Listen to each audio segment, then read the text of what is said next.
KBC Channel 1, Bunga TV, as well as YouTube, courtesy of the Parliament of Kenya YouTube channel. This afternoon, the member for Lamu West constituency, Honorable Stanley Mudama, will ask the Cabinet Secretary for Education to provide the implementation status of the policy guidelines, structural and curriculum reforms undertaken by the ministry to enhance literacy levels under the Adult and Continuing Education Program. The member will also ask the Cabinet Secretary what specific measures are being undertaken to increase access to the Adult and Continuing Education Program in a view of its current challenges of inappropriate learning environment, shortage of qualified teachers, poor and constantly delayed teachers' remuneration, inadequate provision of capitation grants, and poor management. Also, could the ministry consider making proposals for review of the Adult and Continuing Education Program, including revised teachers' remuneration plan from the current rate of 2,000 shillings per month and expansion of examination centers to make them more accessible to more learners, majority of whom are from poor backgrounds. The question by the Honourable Member will be replied to before the Departmental Committee on Education and Research. The member for Awendo constituency, Honourable Walter Wino, will ask the Cabinet Secretary for Agriculture, Livestock and Fisheries to explain the government's rationale and basis for the recent decision to lease out the sugar industry to private investors. What benchmarks for performance have been laid out in the lease-based approach in a bid to avoid the possibility of mismanagement and corruption?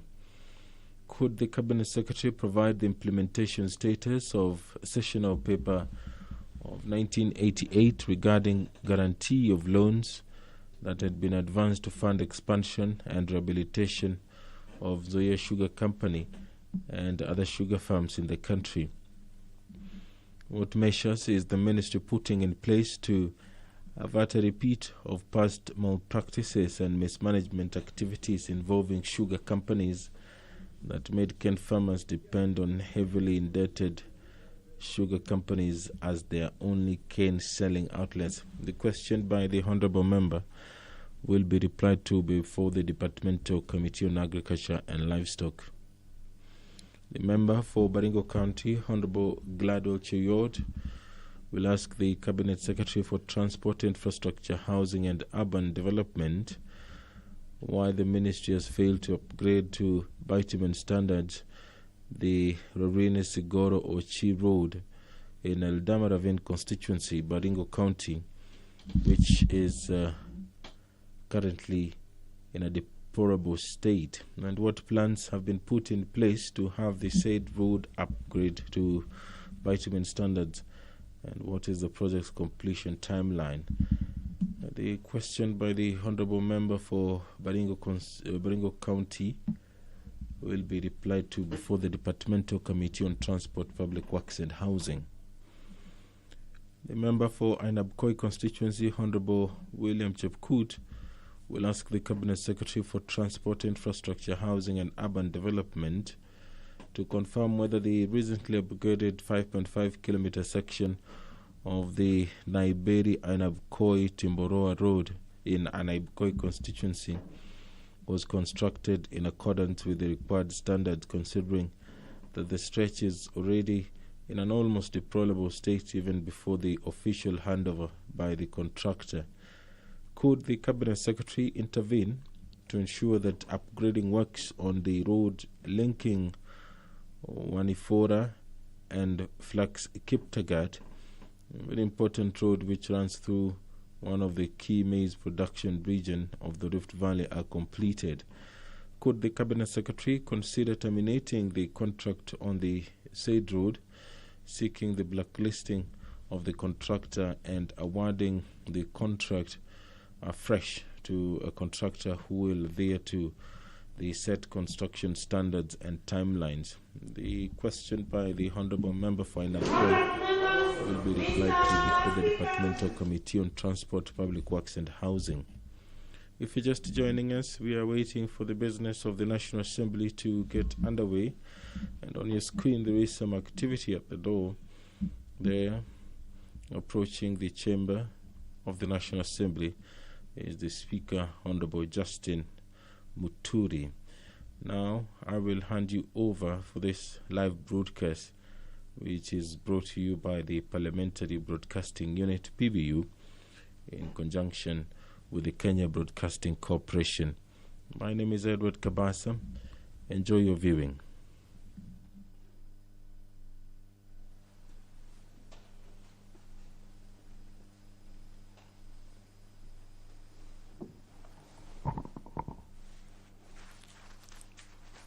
Let us pray.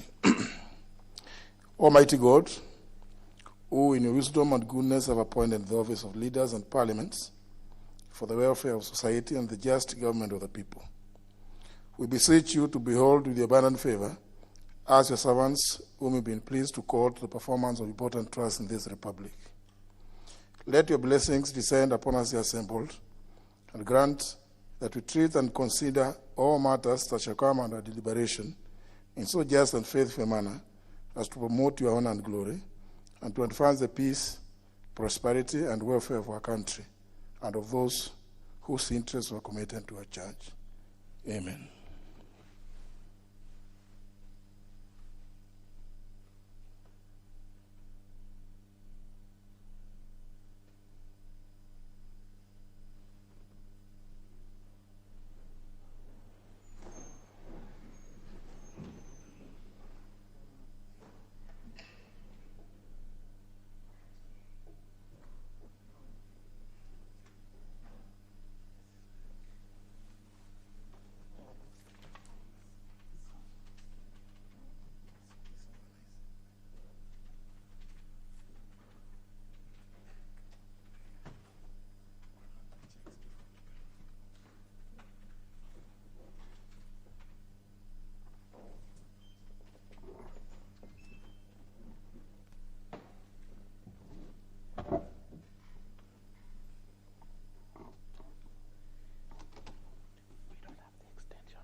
Order number 1, administration of oath.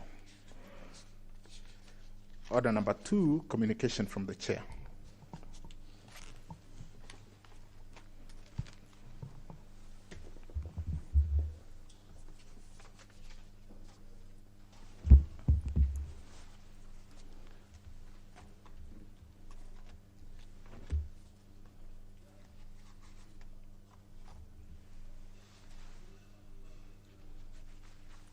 Members have one communication relating to discharge of a member from a committee. Honourable members, standing on number 176, provides as follows, and I quote: 1. The parliamentary party may discharge a member from a select committee after according the member an opportunity to be heard. 2. The parliamentary party whip of the party that nominated a member to a select committee shall give notice in writing to the Speaker of the intention to discharge a member from a select committee. And 3, the Speaker shall, within 3 days of receipt of the notice under paragraph 2, inform the member of the notice.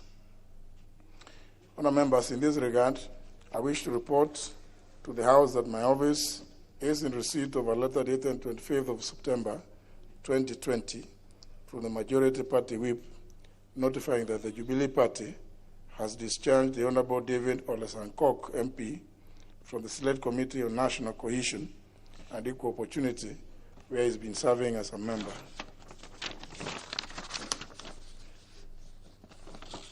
Honourable members, having perused the documents through which the Jubilee Party transmitted the decision to discharge the same honourable member, I am satisfied that the process leading to the discharge met the requirements set out in Standing Order 176. Accordingly, the discharge of the same member takes effect immediately. Honourable members, the House is invited to note the provision of Standing Order 173, Clause 3, which provides as hereunder, quote, a vacancy occasioned by resignation or removal of a member from a select committee shall be filled within 14 days of the vacancy, close the quotes. Honourable members, the affected member and the House are accordingly advised. I thank you.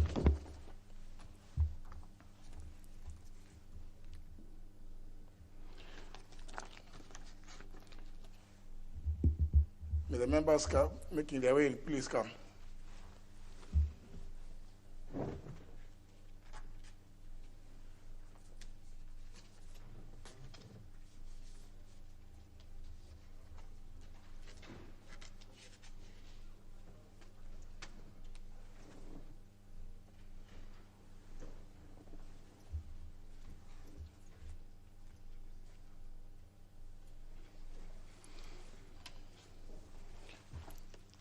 Now, members, I further wish to make this communication, which is relating to consideration of individual members' bills by committees of the House.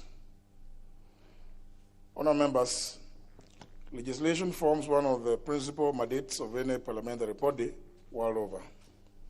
Indeed, Articles 95, Clause 1, and 94, Clause 1, and 95, Clause 3 of the Constitution vests great legislative responsibility on Parliament in general and the National Assembly in particular. It's a cardinal responsibility that the House should at all times discharge and prioritize. Since the commencement of the 12th Parliament, many individual members have sponsored legislative proposals on various subject matters. Many of these proposals have since been drafted into bills, having undergone the due legislative processes and at different stages of consideration by the House. Indeed, the House Business Committee continues to prioritize individual members' legislative business to ensure consideration and conclusion. As a matter of fact, standing orders have allotted Wednesday mornings as day for the consideration of individual members' businesses to ensure an unimpeded consideration of such business from the busy schedule of the House. During this part of the session, as you recall, honourable members, priority is accorded to individual members' business during the morning sittings of Thursdays. Honourable members, the attention of the House Business Committee has, however, been drawn to an apparent lackluster prioritization and processing of individual members' bills by some committees of the House. As a matter of fact, the committee has been blamed by a section of the House by giving priority to individual members' bills originating in the Senate at the expense of a similar category of bills sponsored by individual members of the National Assembly. As you are aware, honourable members, the consideration and reporting by committees is an integral part of the legislative process and forms the main avenue through which the House undertakes public participation on bills as required under Article 118 of the Constitution. It is for this reason that the House Business Committee has been constrained to schedule the bills for second reading in the absence of the respective reports from the committees. It has therefore become necessary that I guide the House on this matter. Honourable members, out of the 45 individual members' bills that are currently being processed by the House, 24 have been considered by the respective committees and the reports tabled before the House. The bills are either undergoing second reading or awaiting committee stage proceedings. I take this early opportunity to learn the committees that have concluded the consideration of members' bills committed to them and tabled their respective reports. However, 21 individual members' bills are still pending before several departmental committees. You may agree with me that this is by no means a small number, given the arduous efforts that be put in by the respective honourable members in conceptualizing the bills in effort to resolve issues of concern to the people by way of legislation. Honourable members, from the foregoing, I wish to inform the House that reports on the following 21 bills are yet to be tabled by respective committees of this House. 1. Departmental Committee on Agriculture and Livestock is yet to table reports on the following 3 bills. A. The Kenya Food and Drugs Authority Bill 2019, sponsored by the member for Endebess, the Honourable Dr. Robert Pukose, having been read for the first time on the 2nd of May 2019. B. The Crops Amendment No. 2 Bill of 2019, sponsored by the member for Gatundu South, the Honourable Moses Kuria, MP, having been read a first time on 26th of June 2019. C. The Sugar Bill, sponsored by the member for Kandui, the Honourable Wafula Amunyinyi, MP, having been read for the first time on 30th of October 2019. Number 2, the Departmental Committee on Communication, Information and Innovation is yet to table reports on the following 2 bills. A. The Kenya Information and Communication Amendment Bill 2019, sponsored by the member for Game, the Honourable Elisha Odhiambo, MP, having been read for the first time on 25th of September 2019. And B. The Kenya Information and Communication Amendment Bill No. 2, 2019, sponsored by the member for Malava, the Honourable Malulu Ijendi, MP, having been read for the first time on 2nd of October 2019. Third committee, the Departmental Committee on Finance and National Planning, is yet to table reports on the following 4 bills. A. The Public Finance Management Amendment Bill 2019, sponsored by the member for Mgwen, the Honourable Alexander Kosgei, MP, having been read for the first time on 31st of July 2019. B.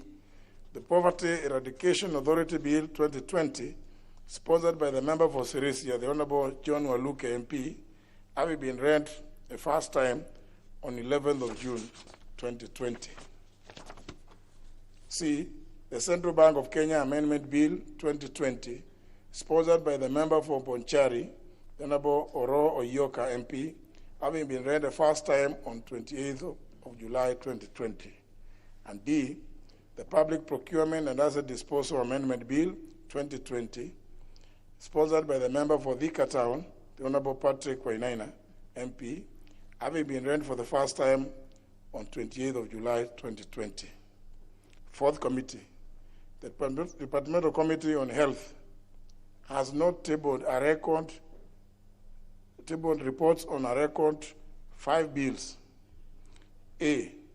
The National Hospital Insurance Fund Amendment Bill 2019, sponsored by the member for Nabaholo, the Honourable Emmanuel Wangwe, MP, the Majority Whip, having been read for the first time on 20th March 2019. B. The Assistant Reproductive Technology Bill 2019, sponsored by the member for Suba North, the Honourable Millie Odhiambo, MP, having been read for the first time on 26th of June 2019. C. The Radiographers Bill 2019, sponsored by the member for Muranga, the Honourable Sabina Chege, herself the chair of that committee, having been read for the first time on 11th of September 2019. D. The Breastfeeding Mothers Bill 2019, sponsored by the member for Muranga, the chair of that committee, having been read for the first time on 6th of November 2019. And finally, the Kenya National Blood Transfusion Service Bill 2020, sponsored by the member for Muranga, the Honorable Sabina Cheke, the chair of the committee, which was read for the first time on 14th of April 2020. So the chair has 3 bills, no reports. Fifth committee, the Departmental Committee on Justice and Legal Affairs has not tabled reports on the following 3 bills. A, the Independent and Boundaries Commission Amendment Bill 2019, sponsored by the member for Kiambu, the Honorable Jude Jomo MP, which was read for the first time on 2nd of May 2019. B, the Public Participation Number 2B 2019, sponsored by the member for Community, the Honorable Dr. Chrysanthus Wamalwa, MP, which was read for the first time on 30th of October 2019. And C, the Constitution of Kenya Amendment Bill Number 6, 2019, sponsored by the member for West Mogirango, the Honorable Vincent Kemosi, MP, which was read for the first time on 4th of December 2019. Sixth committee, Departmental Committee on Labor and Social Welfare, which is here to table reports on the following 3 bills. A, the County Government's Retirement Scheme Bill 2019, sponsored by the member for North Hall, the Honorable Chachuganya, MP, which was read for the first time on 8th May 2019. B, the Parliamentary Pensions Amendment Bill Number 2 Bill 2019, sponsored by the member for Kigumo, the Honorable Wangari Mwaniki, MP, which was read for the first time on 24th of July 2019. And finally, the Employment Amendment Number 2 Bill 2019, sponsored by the nominated member, the Honorable Gideon Keter, MP, which was read for the first time on 26th of February 2020. Committee number 7, the National Government Constituencies Development Fund Committee, is here to table the report on the National Government Constituencies Development Fund Amendment Number 2 Bill 2019, which is sponsored by the member for Tongaren, the Honorable Dr. Eseli Simiyu, MP, which was read for the first time on 18th of September 2019. Honourable members, as you will have noted from the above, most of these bills were read the first time more than a year ago and may lapse at the end of the current 4th session in December this year, in keeping with the provisions of Standing Order 141 regarding lapsing and reintroduction of bills.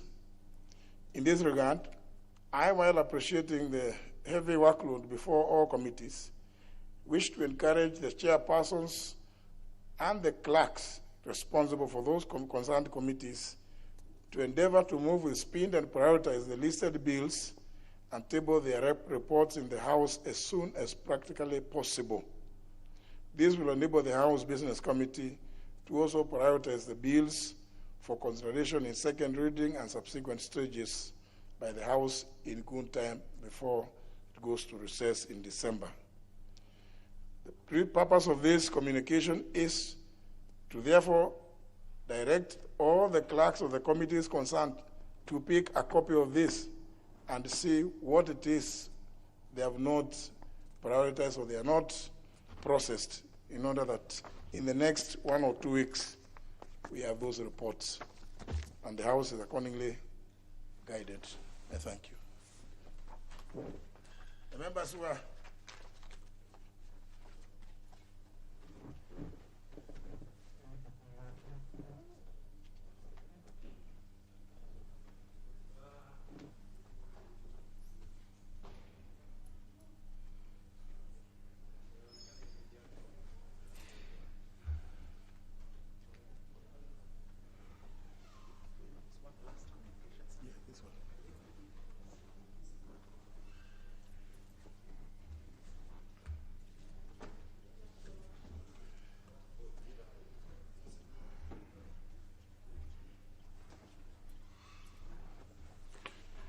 very well. Honourable members, there is yet another communication. Honourable members, this communication relates to a matter in the Departmental Committee on Education and Research relating to the Teacher Service Commission and the Kenya National Union of Teachers, which has been brought to my attention as requiring immediate intervention. I wish to inform the House that on the 8th of September 2020, I received a letter from the leader of the majority party seeking my guidance on a matter that had been brought to his attention by the Secretary and Chief Executive Officer of the Teacher Service Commission, hereinafter referred to as the TSC. In the letter dated 4th of September 2020, the CEO of the TSC submitted the Commission's concerns on the matter in which the Kenya National Union of Teachers, hereinafter referred to as NAT, was approaching an ongoing labor-related issue in view of existing redressal mechanisms. Honourable members, the reading and perusal of the documents that were attached to the letter by the leader of the majority party, as well as information available to me from the letter from the TSC to the Clerk of the National Assembly dated 19th of August 2020 reveals as follows. 1. That on the 11th of August 2020, the Departmental Committee, in furtherance to the authority of parliamentary committees under Article 125, Clause 1 of the Constitution, held a meeting attended by the leadership of the Teacher Service Commission as well as other senior officials of both the Kenya National Union of Teachers, NAT, and the Kenya Union of Post-Primary Education Teachers, KUPPET. In that meeting, rafts of proposals were made as a way forward on the ongoing impasse between TSC and NAT. Number 2, following the meeting, the NAT strangely wrote to the TSC urging the Commission to implement a raft of resolutions, in quotes, which NAT claimed to have risen from the aforementioned meeting. The resolutions, in brackets, titled Way Forward, which the NAT asked the TSC to adhere to, were as follows. A, that the Code of Regulations for Teachers is a valid document used to manage teachers.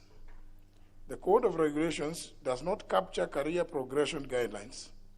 B, the Committee of Education will spearhead the urgent and immediate review of the Code of Regulations for Teachers in readiness for the next CBA negotiations to avoid disputes and standoffs in future. All parties shall give their submissions via a public participation process.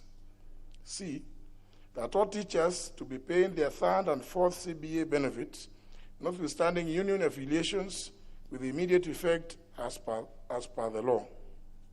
D, that TSC immediately revert to the union membership register as it was in June 2019 and resume strict deductions of union dues to return normalcy to NAT operations. E, that the Cabinet Secretary for Labor should urgently gazette agency fee in favor of NAT to endure equal treatment of unions in the teaching service.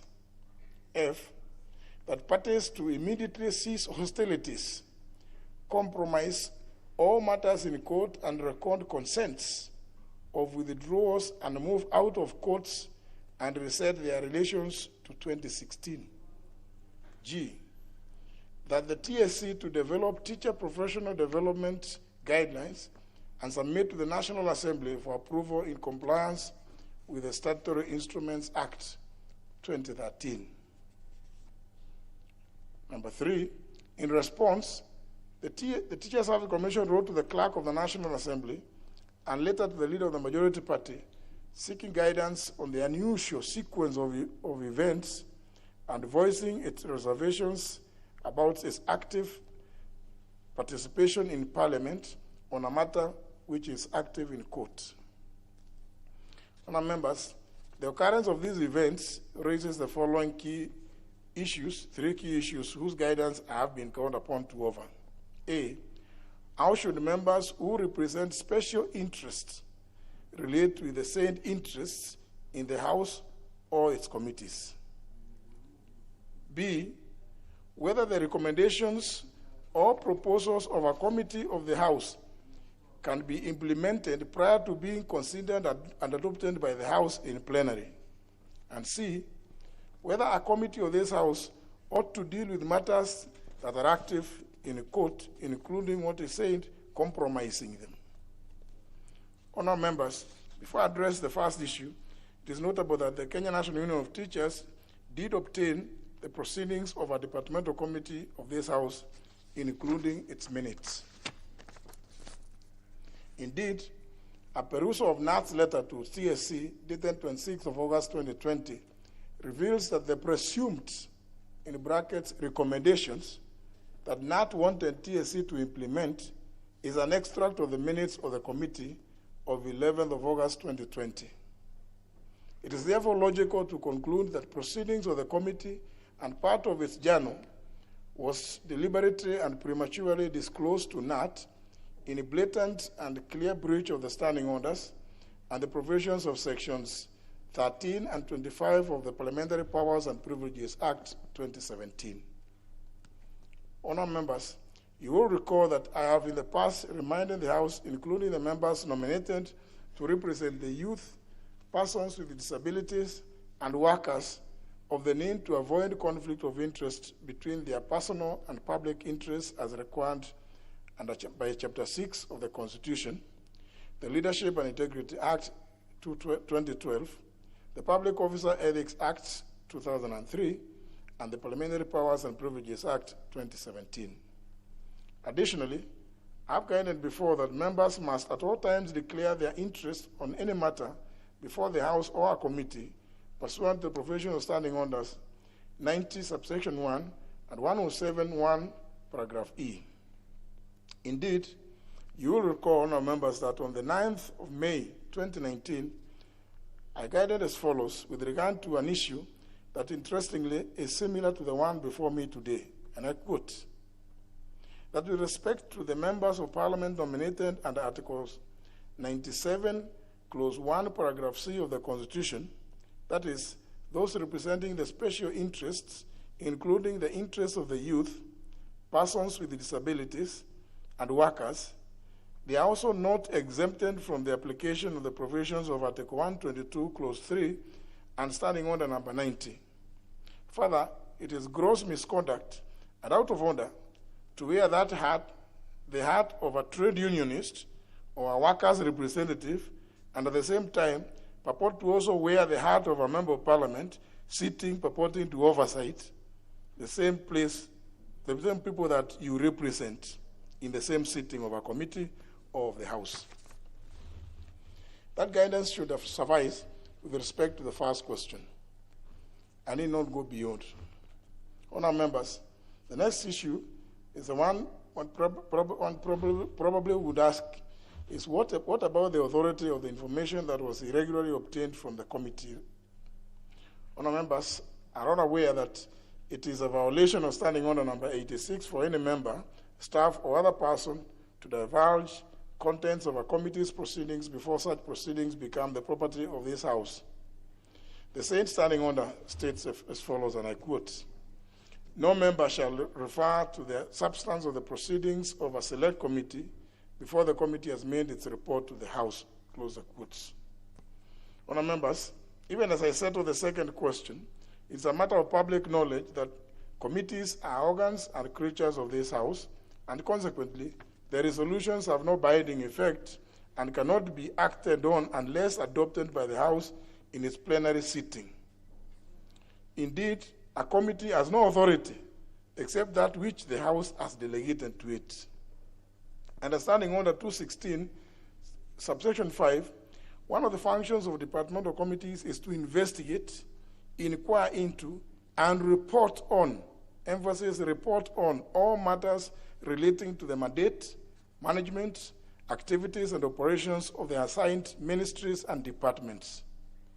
The operative ones here report on. No committee has powers to order, direct, or instruct except as may be resolved by the House having considered a report of a committee on a particular matter. Permit me, honourable members, to refer to the Commonwealth Parliament's practice as codified in the 23rd edition of the Ask in May at page 142, which states, and I quote, "The publication or disclosure of debates or proceedings of committees conducted with closed doors or in private, or when the publication is expressly forbidden by the House, or overdraft reports of committees before they have been reported to the House will constitute a breach of privilege or contempt, close the quotes. Now, members, the information quoted in the letter of the NAT to the TSC constituted deliberations of the Departmental Committee on Education and Research, which are yet to be brought to the House in form of a report. While it is obvious that the NAT and the TSC are free to exchange any correspondences between them, it is extremely out of order for NAT or indeed any other person to quote the deliberations or proposals made in the Departmental Committee on Education and Research and use them as an authority in a bid to compel action from a third party. In any case, honorable members, even if the proposed recommendations had already been adopted by the House, the onus of communicating them to both the TSC and NAT would have rested on the Clerk of the National Assembly and not on NAT, which is itself a party to the matter, to the proceedings. I therefore admonish the strange and unprocedural manner in which the NAT appear to have behaved in this matter by not only purporting to use premature parliamentary information to its benefit, but also taking up the role of the Clerk of the National Assembly as the official conveyor of the decisions or resolutions of the House or its committees. On the third issue of whether the committee of the House ought to deal with matters that are active in court, this now introduces the issue of sub judice, as indeed raised by the Teacher Service Commission. As you are aware, honorable members, Standing Order number 89 prohibits the deliberation of matters that are active in a court of law. However, the prohibition of discussion on active court matters is limited to the extent where such discussion is likely to prejudice the fair determination of the matters at hand. This is primarily the reason why Standing Order 89.5 grants the Speaker of the National Assembly power to allow reference to any matter before the House or a committee, even if it is active in court. Honourable members, just to reiterate, I have previously addressed this matter on several occasions, both in the 11th and the current Parliament. You may, for instance, recall that the ruling that I delivered on 29th of October 2013 upon request by the member for Ugenya, the Honourable David Ochieng. In that ruling, I did state as follows, quote, a recommendation of a committee is not final until the report is considered by the House and a decision made in one way or the other. However, should the House adopt a report of a committee purporting to invalidate or nullify a matter determined by a court exercising its judicial powers, then it becomes very difficult for anyone to implement such a resolution. This is because our Parliament does not have appellate jurisdiction or judicial processes. As a matter of fact, the practice of parliamentary appellate jurisdictions was primarily practiced in the United Kingdom Parliament, where the House of Lords also acted as a court of appeal. However, again, this practice ended on the 1st of October 2009, when the appellate jurisdiction was transferred to the Supreme Court. In this regard, it will probably be more useful for Parliament to require that the aggrieved party makes an appeal before a higher court. It has been urged that if Parliament makes a resolution that is not implementable, or one that purports to unduly reverse a court process or decision, then such resolution would be in vain. I'm on record asking committees to refrain from making Parliament act in vain, because that is not what the membership of the House was elected to do, certainly not to act in vain. Having said that, honourable members, information before me indicates that there are about 8 active cases pending in various courts between the Teacher Service Commission and the Kenya National Union of Teachers, part of which relate to the matters that the Departmental Committee on Education and Research was being invited to consider. As such, any intention by the committee or this House to delve into these matters is likely to offend Standing Order number 89. Whereas the two entities, that is the TSC and the NAT, falls within the mandate of the committee to oversight, it is only prudent that parties decide on the path they want to follow to settle their disputes. As of now, it does appear to me that they have chosen the court route. As a House, it's only fair that we allow them to exhaust that option which they have chosen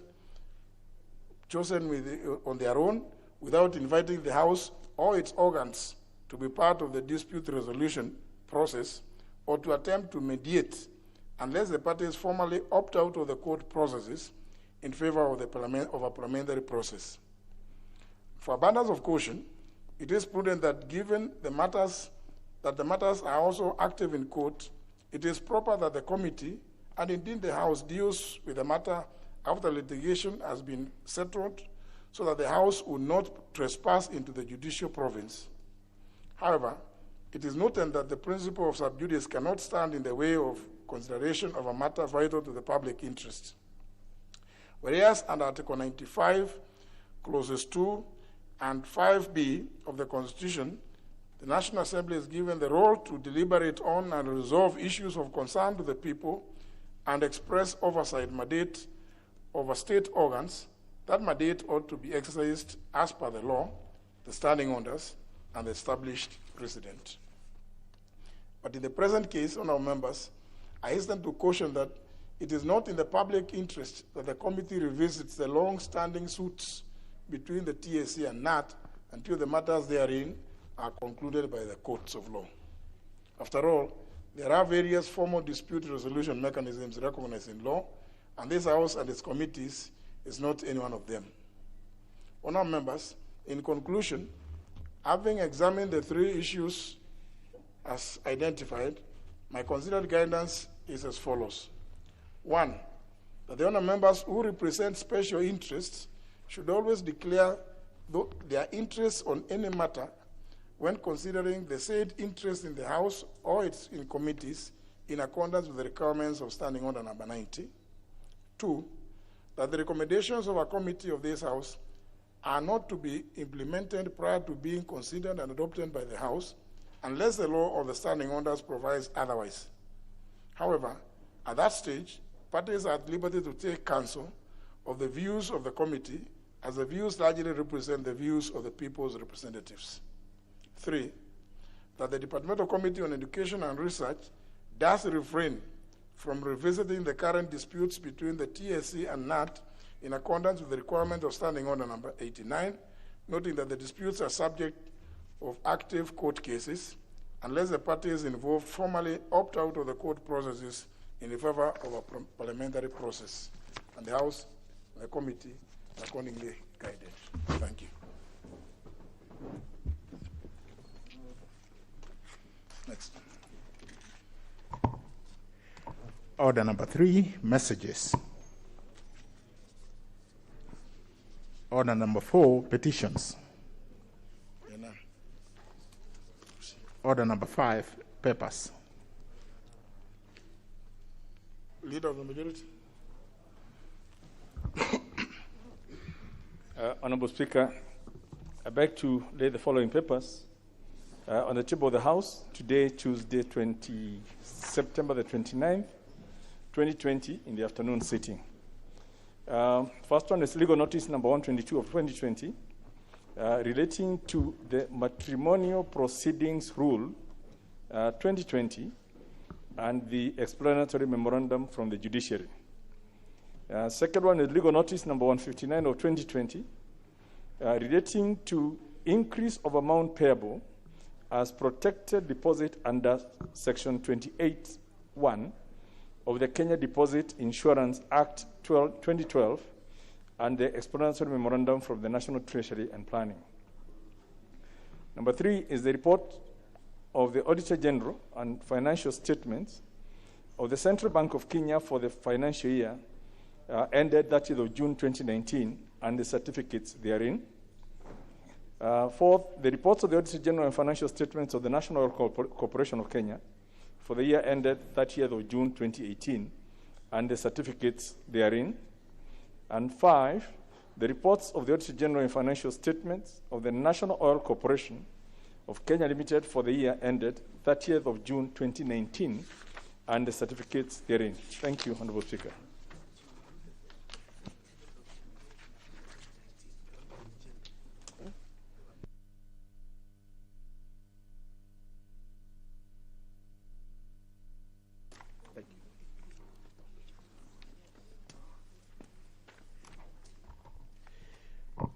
Order number 6, notices of motion. Order number 7, questions and statements. First question by the member for Lamu West. Member for Lamu West, press the intervention button.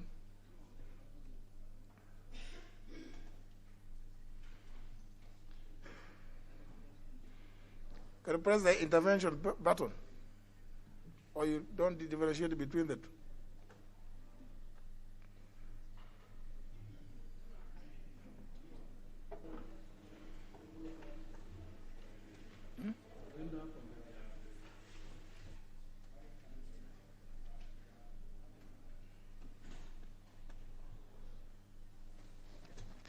Thank you, Speaker.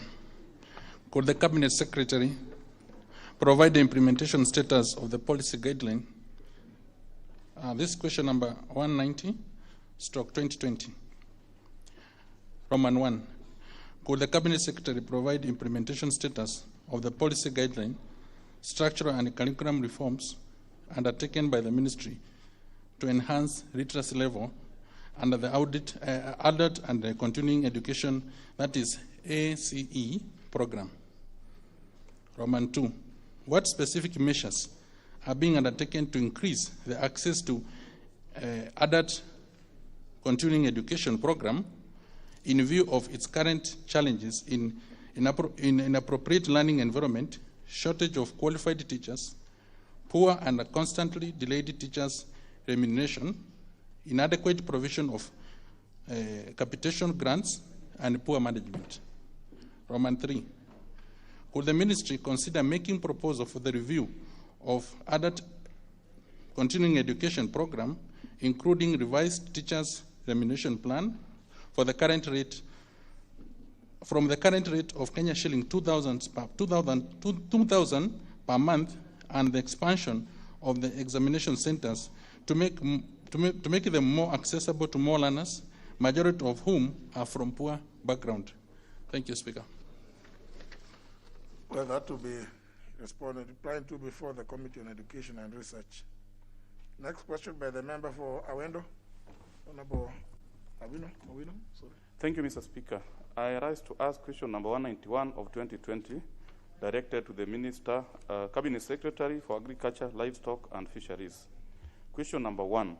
Could the Cabinet Secretary explain the government's rationale and basis for the recent decision to lease out the sugar industry to private investors? Question number 2. What benchmarks for the performance have been laid out in the lease-based approach in a bid to avoid the possibility of mismanagement and corruption? Question number 3. Could the Cabinet Secretary provide the implementation status of the sessional paper of 1988 regarding guarantee of loans that had been advanced to the fund expansion and the rehabilitation of Nzoia Sugar Company and other sugar farms in the country?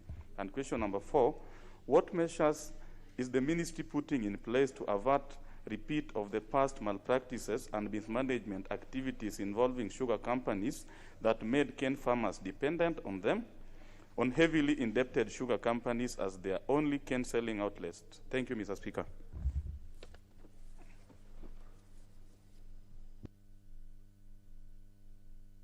Where to be responded to reply before the Committee on Agriculture and Livestock. The next question, I'm informed by the member for Baringo County, the Honorable Gladwell Cheruiyot, has requested for deferment. The request is acceded to, so the question is deferred. Next, by the member for Ainabkoi, the Honorable William Chepkut. I arise to ask, Mr. Speaker, sir, to ask question number 201 of 201 of 2020. Could the Cabinet Secretary for Transport, Infrastructure, Housing and Urban Development, 1. Could the Cabinet Secretary confirm whether the recently upgraded 50 kilometers section of the Naiberi Ainapkoi Timborwa in Ainapkoi constituency was constructed in accordance with the required standards, considering that the stretch in already in almost vulnerable state, even before the official handover by the contractor. 2, Mr. Speaker, sir, could the Cabinet Secretary intervene to ensure that upgrading works on the road linking Wonifa and Flax, Kaptagat, where I come from, is a very important road which runs through one of the key maize producing region of the Rift Valley are completed. Third and final, Mr. Speaker, sir, could the Cabinet Secretary consider terminating the contractor on the said road, seeking the blacklisting of the contractor and awarding the contract afresh to a contractor who will adhere to the set construction standards and timelines. Mr. Speaker, thank you, sir, and God bless you.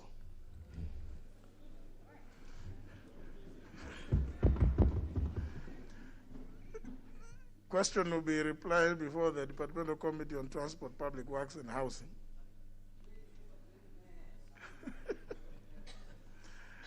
Next question is my member for Geshogo, Honorable Gedeji Geshimu. Member for Geshogo. Member for Geshogo constituency. Next question is a member for Alego Songa. Honorable Atandi. Thank you, Honorable Speaker. I rise to ask question number 219 of 2020 in today's order paper. And the question is addressed to the Cabinet Secretary for Education and Research. 1, what urgent measures is the ministry taking to ensure that learning from the following 6 schools, that is Dibuoro Secondary School, Dibuoro Primary School, Nyandeho Primary School, Oasi Primary School, Udamai Primary School, and Huembo Primary School, in Usonga Ward, in my Alego Usonga constituency, which are currently inhabitable due to the flooding caused by heavy rains experienced in the area between May to July 2020, continues upon reopening of schools. Question number 2, what urgent measures is the ministry taking to ensure that the classrooms are reconstructed before schools reopen? Question 3, could the ministry also consider having the said schools relocated to other safer grounds to protect them from perennial flooding? Thank you, Honorable Speaker. Question will be replied before the Committee on Education and Research. Next question by the member for Nandi Hills, Honorable Alfred Ketel. Thank you, Mr. Speaker. I rise to ask question number 220 of 2020 to the Cabinet Secretary for Energy. Question number 1, could the Cabinet Secretary provide the implementation status report of the last mile connectivity program in the country, with particularly reference to Nandi East constituency, indicating the amount of funds the program has received and how much is utilized since its inception? Question number 2, could the Cabinet Secretary outline the challenges faced in implementing the program? Last but not least, could the Cabinet Secretary consider facilitating electricity connection under the said program to the following areas and institutions in Nandi East constituency which are in dire need of connectivity? Sile A, stroke Kipchenge, Ngame, Kipkoror, stroke Kapkawa, Tigitiop, stroke Tabarin, Keben stroke Cherobon, Kapchumba, Kapkagaron, Kamenjeiwa, Kamyemis stroke Simatwet, Kamyemis stroke SDA, Kapkutung, Kablelmet, stroke Kerengwet, Toroton, Serengonik, Kipsebok, stroke Kalel, Kipkoror, stroke Museret, Koilot, stroke Losingiran, Chemngetun, Choimim, Chebinyin, stroke Bondeni, Kipkoror, stroke Kapkuririo, Kipkimba, stroke Kibogi, Deep, Kapchogen, Terreno Primary Schools, Lolgiren, Chepkunyuk, stroke Kapketemi, Lelwa, Kibiok Village, Kimwagi, stroke Jebnoet, Cheptililik, Cheptabach, Kiteiga, Nduroto, Kapkorio, Tartar, stroke Kamalel, Sirwa, and Shamba, Mpya Sile. Thank you, Mr. Speaker.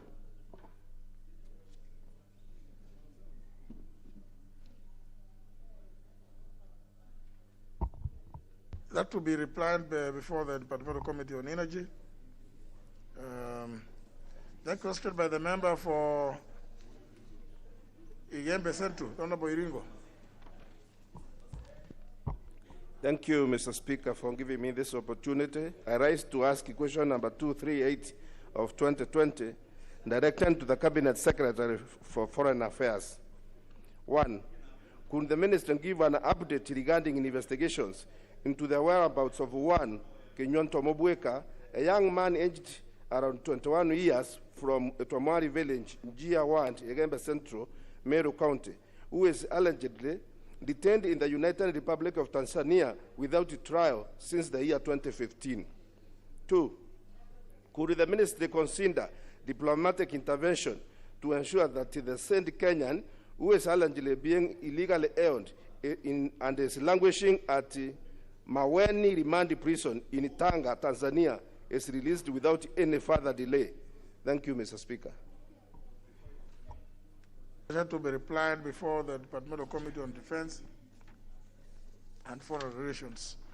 The question by the member for Gishugu, I've received a communication that he has requested for deferment. The request has been acceded to, though the question is deferred to another date. Next segment is statements.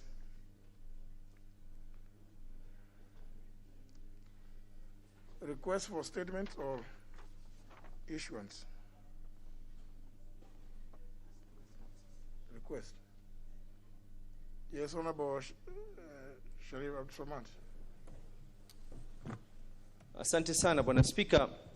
Bwana Spika, ningependa kupitia kwa kanuni za bunge, ningependa kupata jawabu kutoka kwa waziri mwenye kuhusika na masuala ya afya.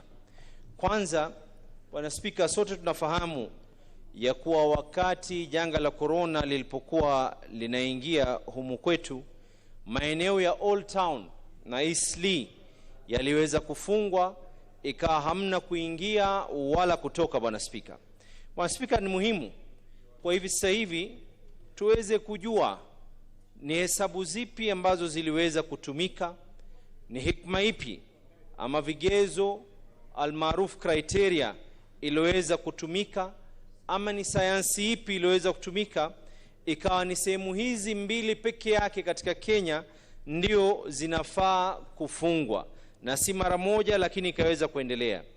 Na pili, Bwana Spika, ni muhimu kuweza kujua kutoka kwa waziri ikiwa wameweza kufanya utafiti kujua hali ya kijamii na kiuchumi baada ya athari ya kuweza kufungiwa, na serikali na nia gani ya kuhusiana na wakazi wa Old Town na Eastleigh kuongeza mpato yao ya kiuchumi baada ya athari hii ya kufungiwa. Na mwishowe, Bwana Spika, tunaomba waziri aongeze rasilimali hususan katika maeneo athirika kupita mfuko wa kubaliana na dharura ambao unajulikana Kiingereza Emergency Response Fund, ili wakazi wetu waweze kusaidika. Bwana Spika, ni rahisi sana kwa yoyote kuweza kuleta fujo na ghasia ikiwa hali ni mbovu, lakini hikma ni pale unapoyatatua matatizo yale ya watu wako, hali ikiwa imeweza kutulia, na tulikuwa tunaogopa kuanza kuuliza maswali pale mbeleni, sije serikali ikasema ya kwa sasa mnauliza ndio tunafunga zaidi. Lakini sasa madam tunaona wazi ya kwa hesabu zinapungua, ni sawa tu wale wakazi wa Old Town na Eastleigh waweze kujua hatma yao ilikuwaje haya yote yakafanyika, na pili kuweza kuhakikisha uchumi wao umeweza kuongezeka, ikiangaliwa ya kuwa huko Old Town na Eastleigh kihistoria imejulikana ya kuwa ni mahali ambapo watu wanaenda kufanya ununuzi wa bidhaa zao, kwa Kiingereza shopping. Asante sana Bwana Speaker. The chair of health is not the chair of health, and that communication I made, that committee, members of that committee, please take note. It's not right that you can have so many bills, and then you are seen chasing other things we don't seem to understand out there in this. Please also deal with the legislative proposals, not just those other things. Please come back to the House now and work from here.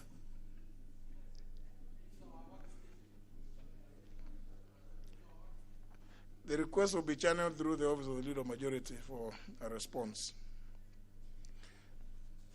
The other segment is for statements to be issued. The chair of Departmental Committee on Labor and Social Welfare. Sorry, did I see the member for Suba North with an intervention? Yeah, what is it? Thank you, Mr. Speaker. Mr. Speaker, with your indulgence, I just wanted to raise an issue of concern. There was a day that a matter was raised on this floor when I was away about ranking by opinion polls, or opinion pollsters. And in the last 3 months, I have been ranked number 3 or 5 by one opinion poll. I've been ranked number 80. I've been ranked number 270 something. I don't know what it is now. And given that I'm a brand, Mr. Speaker, when I am ranked worst or I'm near the worst, they bring my photo ahead. Mr. Speaker, I think I want to indicate on the floor of the House very clearly. Let me remove my mask, Mr. Speaker. Because I want them to see that not only am I a performer, but I'm also beautiful, Mr. Speaker, and elegant. And I want to tell Agatha Ambito, the lady called Agatha Ambito, who is from Siaya, Mr. Speaker, that I am focused on supporting the gender agenda, even where you have gender idiots like her, who do not know what people go through to be elected. I want to tell her I will support her so that she can be nominated to come to the floor of this House so that she can work hard and be elected. So that the demons, Mr. Speaker, let me not get there, let me not get personal. Because I know I've actually dug a lot about her, and I know a lot about her. But what I want to tell her, in Kijaluo we have something called Jiudendi. And she dares joke with me again, she will know politics. Because me, I have Jiuod my denda. I have worked hard. I am a woman of steel. And the last time she ranked me number 200 and something. And I was still elected as a member of Super North with a margin of over 10,000. I beat my opponent with a margin of over 10,000 after she ranked me over 200 and something. So I want to tell her, let her not get into the politics of Homa Bay, because others are collateral damage. But this opinion poll, if you actually look at it, Mr. Speaker, one of the things that happened is last week I was given a heads up about they're doing exact same thing that they did to me last time, and I was quiet. This time, we will go down with you. Nita Watwanga, me, I'm not going to joke with you. Because look for votes the same way Amilo Gezageza looks for votes. Don't come and use technical things, PR, photos. How did you know that you are going to be ranked number 1 or 2 so you are ready with a photo? Some of them are revealing things now in our groups. Other members here are saying they were asked for 75,000, 100,000. Honorable Kaluma even has a name. Me, I don't want anybody to rank me number 1 or number 2 or number 3 or number last, because I know my worth. If it is here, I don't need anybody to rank me. I can rank myself. I know how I perform on legislation, representation, and oversight. Even now, the issue that you were giving earlier on, Mr. Speaker, one of my bills is there. I don't need you to rank me. I know what I'm doing in this house. The first time she raised my name, I kept quiet.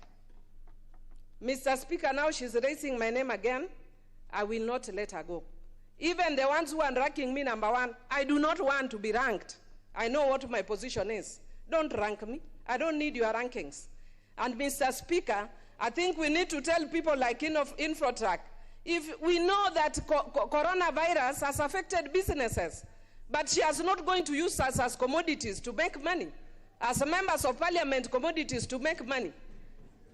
And when you actually, I'm told, I didn't listen, but I was told by those who listen in Ramogi, that when she was asked what criteria did she use, she said, she called and said, one question. She said she asked one question, that out of 1 to 10, how do you rank your MP? Member for Nandi, Dr. Teklatum. Honorable Speaker, I want to add my voice to this issue. The results were discouraging. In the social media in Nandi County, I was ranked number 38, and one of the young girls who has just graduated from my school just said, Eujo. Eujo says, no. So, Honorable Speaker, I know very well, I'm in Parliament every day when the session is on. I attend all the committees. So these people who are not qualified in anything should not rank us. They have to tell us the sample size, the number of respondents, were they urban or local, urban or rural. They have to tell us the programs of women reps are different. I give out tents, others give out blankets, and what have you. How do you compare? Did they meet the women groups, the youth groups, and PWDs so that they analyze how they have been economically empowered, or they just went to the hotels and did their shitty work? I was a research professor, and I cannot be ranked by stupid people. Member for Arienda.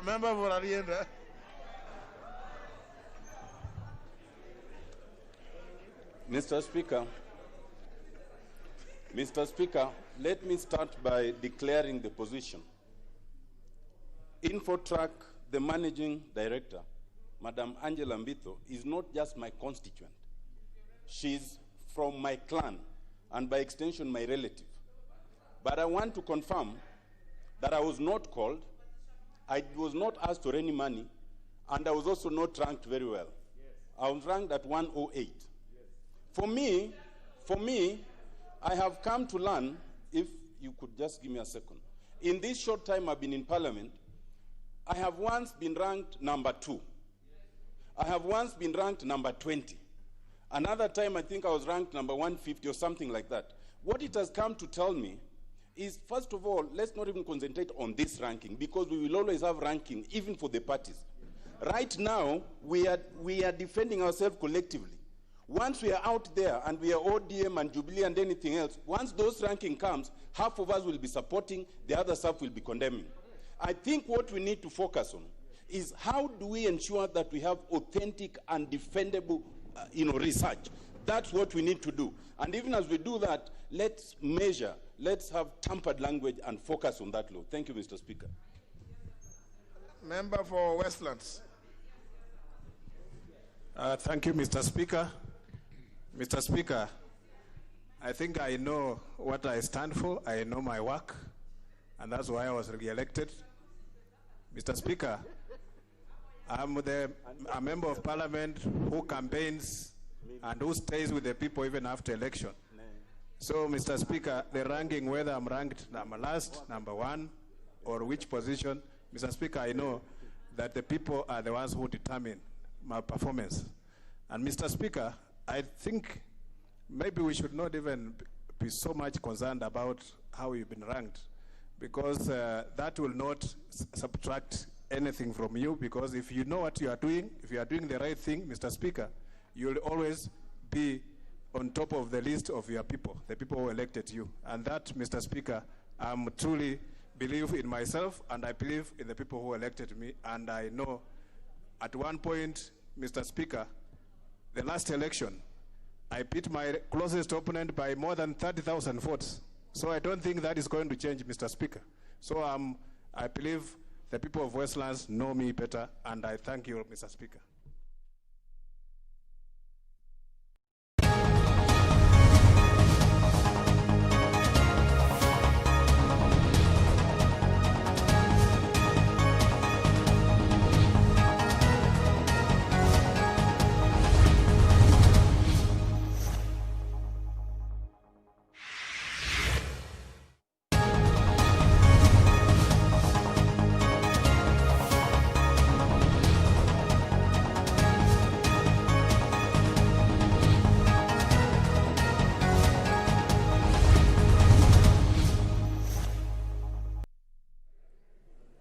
I vote yes. Senator Kindiki Kithure, Tharaka Nithi County. I vote yes. Senator Kirinyaga Ephraim Mwangi Maina, Nyeri County. Senator Langat Christopher Andrew, Bomet County.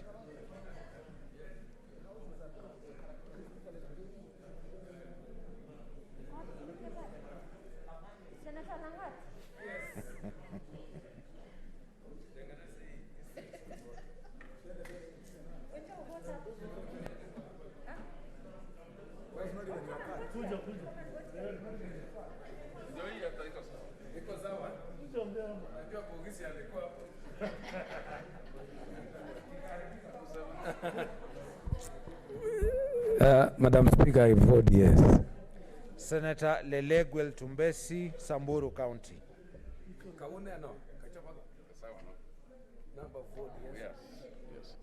Senator Linturi Franklin Mithika, Meru County. I vote yes. Senator Loitiptip Anwar, Lamu County. I vote yes. Senator Mazayo Stewart Mwachiru, Kilifi County. I vote yes. Senator Mahamud Mohamed Maalim, Mandera County. I vote yes. Senator Malala Cleophas Wahungu, Kakamega County. Senator Mbito Michael Malinga, Trans Nzoia County. I vote yes. Senator Mbogo George Ochilo Ayako, Migori County. Senator Mogeni Eric Okongo, Nyamira County. I vote yes. Senator Moi Gideon Kipsielei Towet, Baringo County. Senator Mpayei Philip Salau, Kajiado County. I vote yes.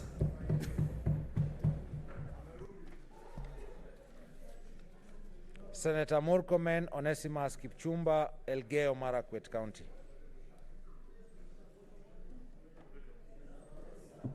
I vote yes.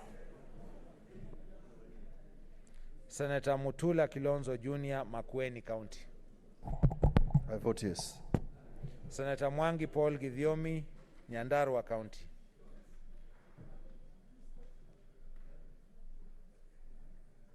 Madam Speaker, I vote yes. Senator Mwaruma Jones Mwashushe, Taita Taveta County.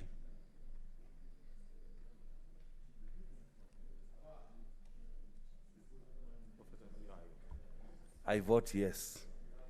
Senator Mwinyi Haji Mohamed Faki, Mombasa County. I vote yes, Madam Speaker. Senator Nderito John Kenywa, Laikipia County. I vote yes, Madam Speaker. Senator Ndwiga Peter Njeru, Embu County. I vote yes. Senator Olekina Ledama, Narok County.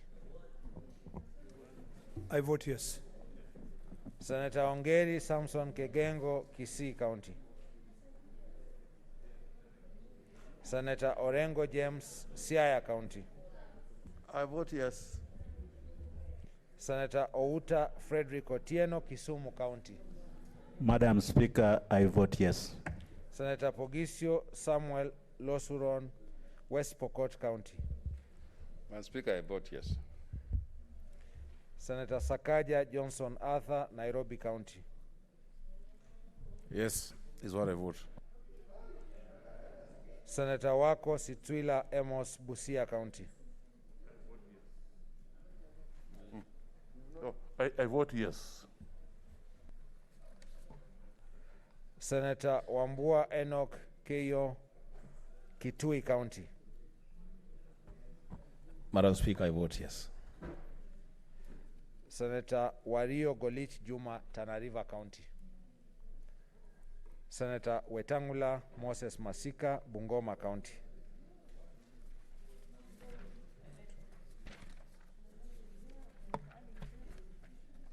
Senator Ali Abdullahi Ibrahim, Wajir County. I vote yes. Senator Imana Malakai Charles Ekal, Turkana County. Senator Kangata Irongo, Moranga County. Vote yes. Senator Haniri George, Vihiga County. Senator Kirenyaga Ephraim Mwangi Maina, Nyeri County. Senator Lelegwe Ltumbesi, Samburu County.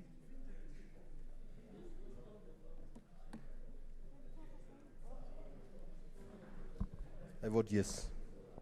Senator Malala Cleophas Wahungu, Kakamega County. Senator Mbogo George Ochilo Ayako, Migori County. Senator Moi Gideon Kipselei Towet, Baringo County. Senator Ongeri Samson Kegengo, Kisii County. Senator Wario Golich Juma, Tana River County. Senator Wetangula Moses Masika, Bungoma County.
Honorable Senators, the division on the,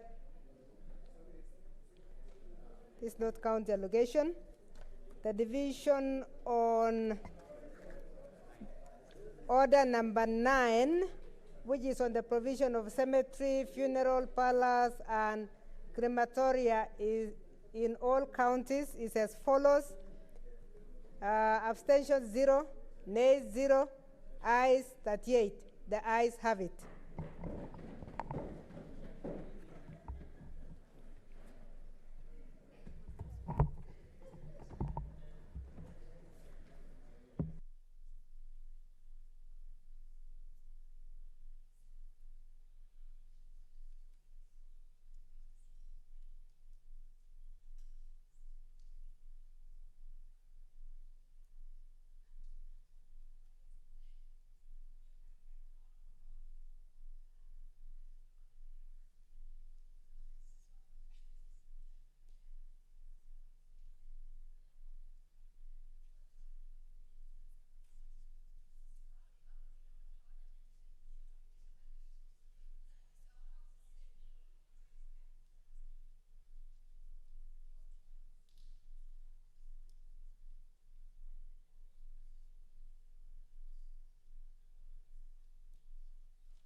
Okay, order members. Remember last week I did commit myself that I'll be allowing a lot of time this afternoon for us to discuss the mess report. Therefore, the statements that are here understanding order number 48 will just be read and committed to the committees so that we'll go straight away to the debate on the mess ad hoc mess report. So, Senator Homa Bay County, Senator Moses Kajwang.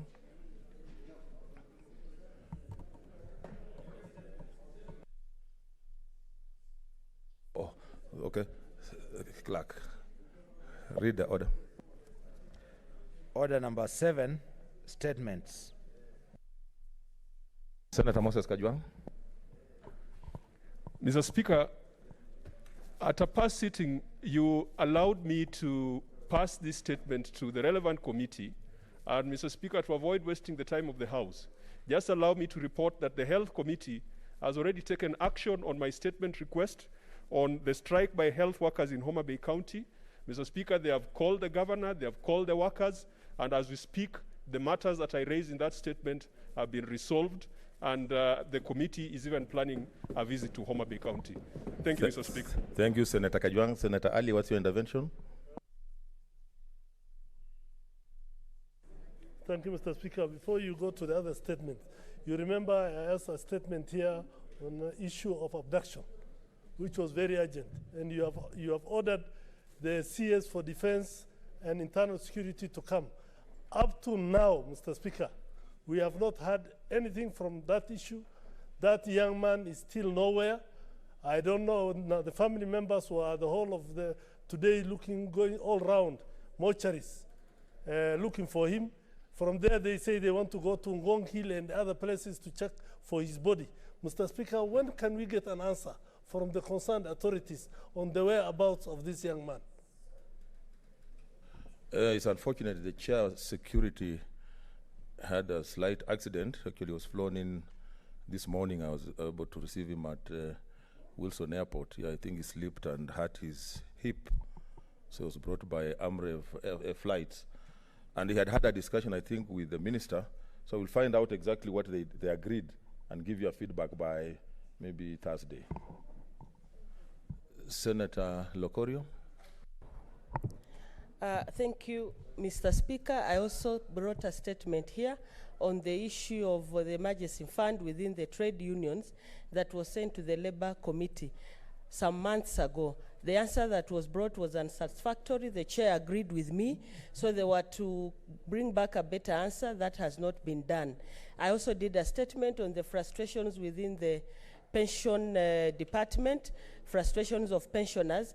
That has not been handled yet. I know the chair was busy with the COVID committee, but now that he's available and I know he's diligent, could he expedite this matter? Thank you, Mr. I think the chairman has heard that is Sakaja. Yes, Sakaja, can see you want to. Thank you, Chair. It is true those statements were brought.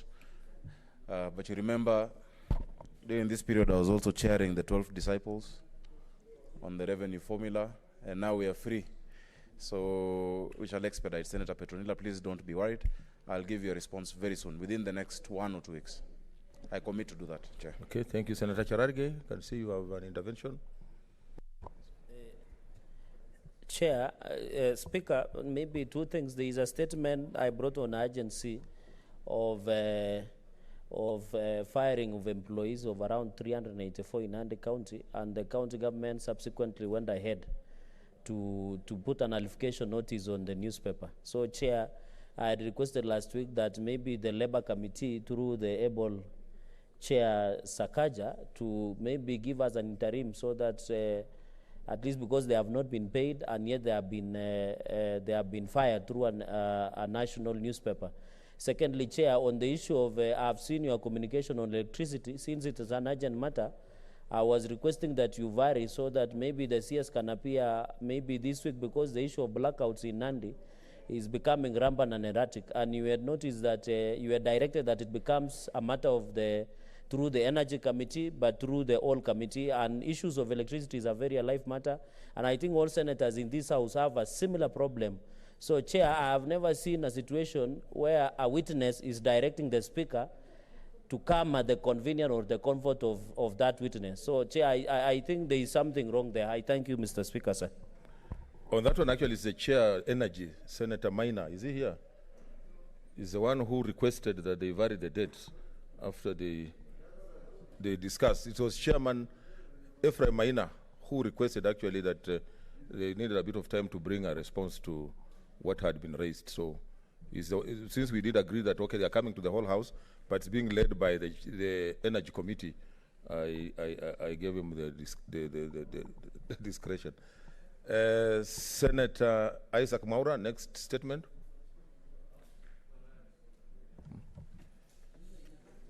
Senator Gordon Hargura.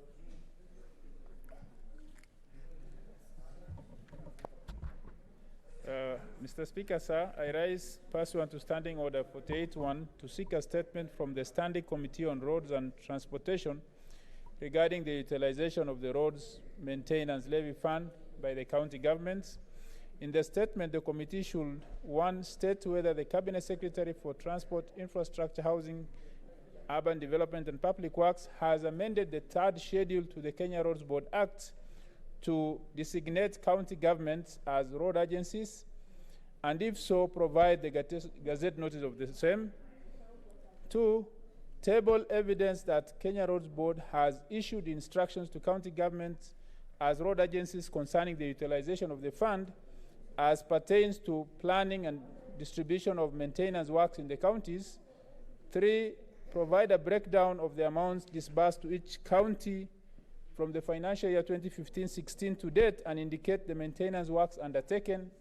And lastly, explain whether the Kenya Roads Board carries out audit of the utilization of the funds and provide a summary of the audit findings, both financial and technical, on how each county government has utilized the funds from financial year 2015 to date.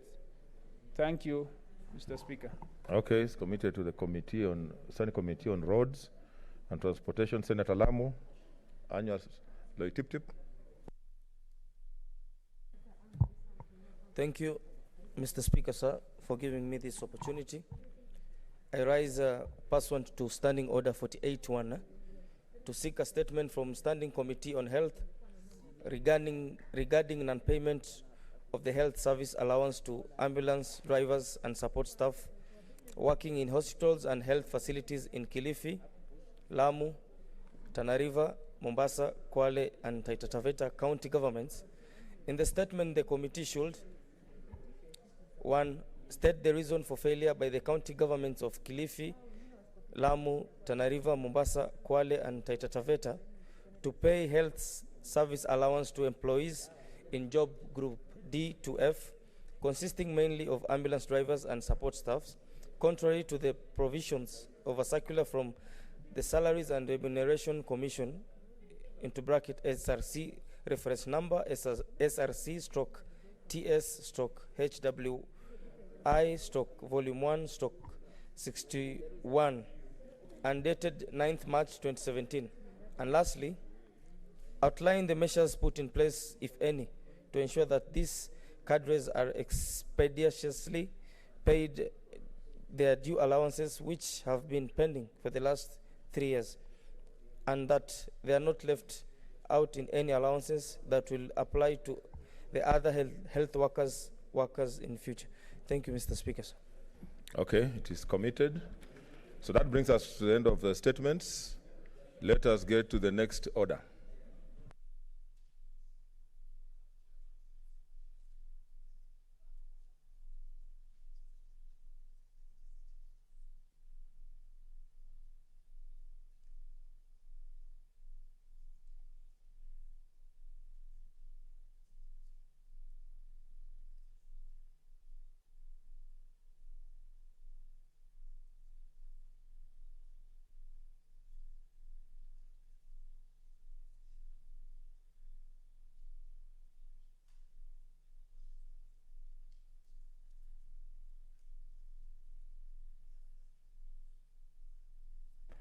So the statements under Order 51(1)A and 51(1)B stand deferred. Next order.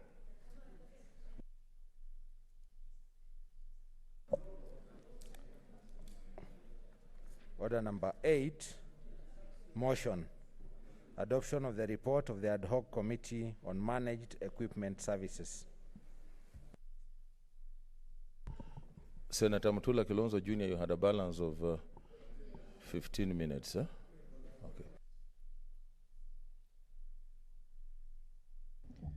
Thank you, Speaker. As I was making my submissions last week, Speaker, the Speaker, the question of cost. The question of cost in this report still leaves a question that has not been answered. Mr. Speaker, this program is titled Managed Equipment Services. Mr. Speaker, this service, according to what we have been passing, is supposed to be a leasing contract. When the committee was supposed to address this issue, Mr. Speaker, in paragraph 61 on page 49, this is what they said. Most equipment supplied under MES project did not require frequent changes in technology. As such, there was no value for money by acquiring the equipment through MES rather than the outright purchase. Mr. Speaker, that conclusion is a contradiction. That's why we are saying the chapter on the report by the distinguished committee, Mr. Speaker, chapter 6 is a contradiction of the whole report. Mr. Speaker, I am going to say this without fear, that the chapter on recommendations, chapter 6, was done by a different person from chapter 1 to 5, because they appear to have been reading from a different script. Mr. Speaker, the script is, and I'm going to clarify. What's your point of intervention, Senator Dulo?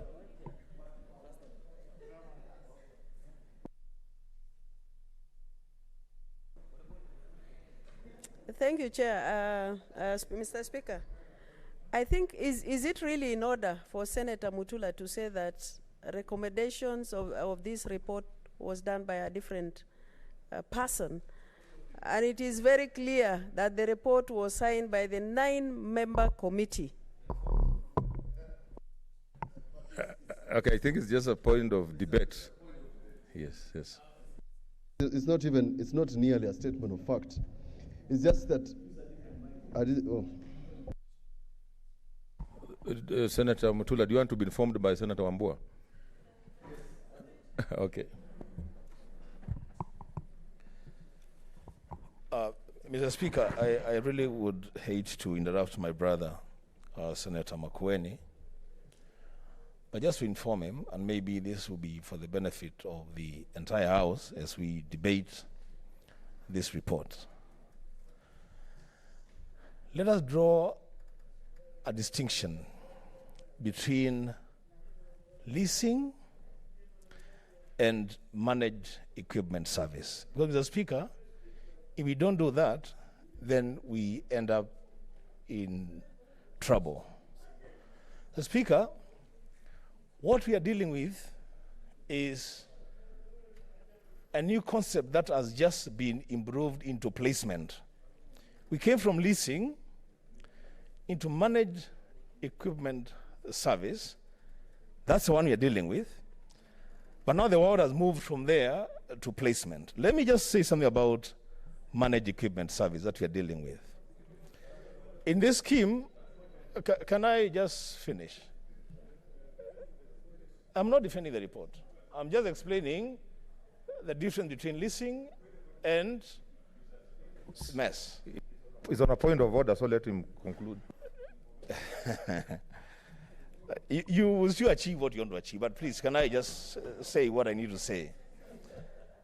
Managed equipment service, the Speaker, is a situation where the equipment that we have today in our hospitals does not belong to us.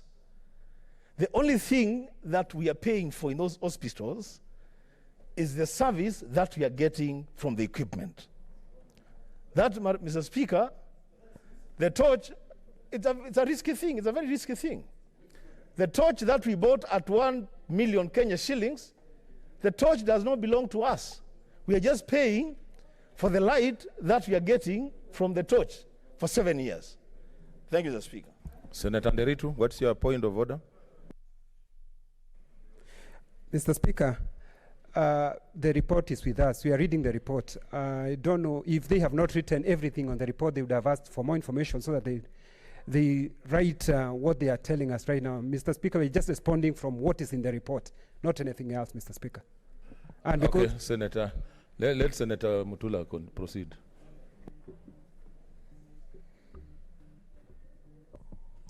Mr. Speaker, the reason I'm raising these concerns is because the last chapter is actually the recommendations which the Good Committee would like us to vote on.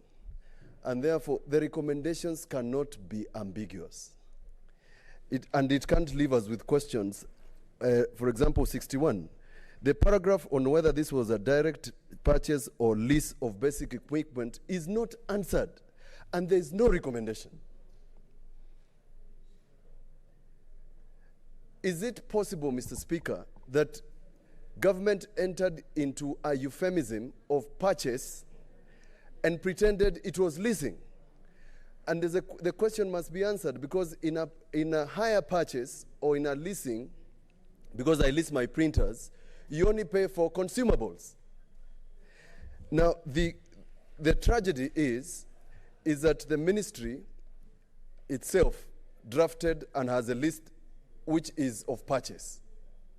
So, Mr. Speaker, did this criminal enterprise get into a direct purchase disguised as leasing? Why do we call it a leasing contract? And why does the committee then pose a question which they don't answer? Who is supposed to answer that question? That's a concern I have.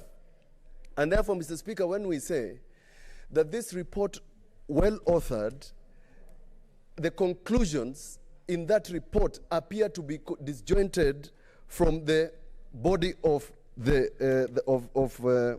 what they were saying. And let me just give you a highlight of what the committee says on page 2, page 22 and page 249. Mr. Speaker, the committee identifies that this is a leasing contract where you're supposed to buy equipment that is high-end for a short period of time, and then in the end, Mr. Speaker, you return the equipment if you don't need it. But Mr. Speaker, the question that has not been addressed is what happens after the 7-year lease. Do we return this equipment now that we have placed them in our hospitals, Mr. Speaker? Do we buy, Mr. Speaker, this equipment, or what do we do? When we are praising Mombasa for doing a good job, Mr. Speaker, what happens after the 7-year contract? Do we transfer the same? Mr. Speaker, I mentioned last week, and I was given 15 minutes as you give me the red light. I'm told it was only 6. No, it was you mentioned 13. I mentioned, but I've been advised by the clerk. Your Speaker, you have revised your ruling. I've revised my ruling. Let me try and finish then. Mr. Speaker, the reason I say the recommendations of this committee appear to be in contradiction with the body of their report. Mr. Speaker, in the conceptualization of this project, Mr. Speaker, on page 77, they identify what this project was supposed to do. They identify who was supposed to do it. And Mr. Speaker, this is what they say on page 81. The committee observations. Mr. James Macharia, Transport Minister, signed this contract, was a minister between 2013 and 2015. It was during this tenure that MOH proposed the specialized medical equipment. They have already identified the problem.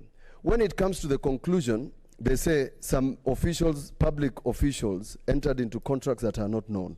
When it comes to lawyers, and in particular paragraph, page 96 and 97, Mr. Speaker, something very strange happened. The lawyers, the contractors contributed donations for legal fees. It's unheard of. The lawyers, part of the law firms, were lawyers for part of the contractors. A direct conflict. When the committee makes a recommendation on page 249, Mr. Speaker, it says this GE refused to come. Mr. Speaker, one of the contractors, Philips, were paid late. We paid a fine, Mr. Speaker, on page 249 of 6 million for late payment. Mr. Speaker, under PFM, this is a violation. The person who caused this late payment, Mr. Speaker, under section 197, 198, this person will be sanctioned. Mr. Speaker, it's not enough to say this is a criminal enterprise. I thought I was going to say more, but because I don't have time, Mr. Speaker, it's not enough to say this is a criminal enterprise. It's not enough to use the words if in this report. Mr. Speaker, this was criminal action by persons who are known, by cabinet secretaries who are known, permanent secretaries who are known. They signed the contracts, lawyers were involved, they didn't bring in a priest, PKF were paid for a work that is 3 days. You can't travel to 47 counties in 3 days, Mr. Speaker. Somebody should have been sanctioned. Public officials should have been told to step aside. Mr. Speaker, there's nothing to hide. And Mr. Speaker, as I wind up to say, I don't agree with those who say we throw out this report. The committee of the whole, Mr. Speaker, should take cognizance of this report and we amend it. We amend this report to conform to what we are saying. Let's not do a ruaraka on this report. It will be an indictment on the Senate. If we do a ruaraka on this report, Mr. Speaker, I support with those amendments. Thank you. Senator Cheruiyot.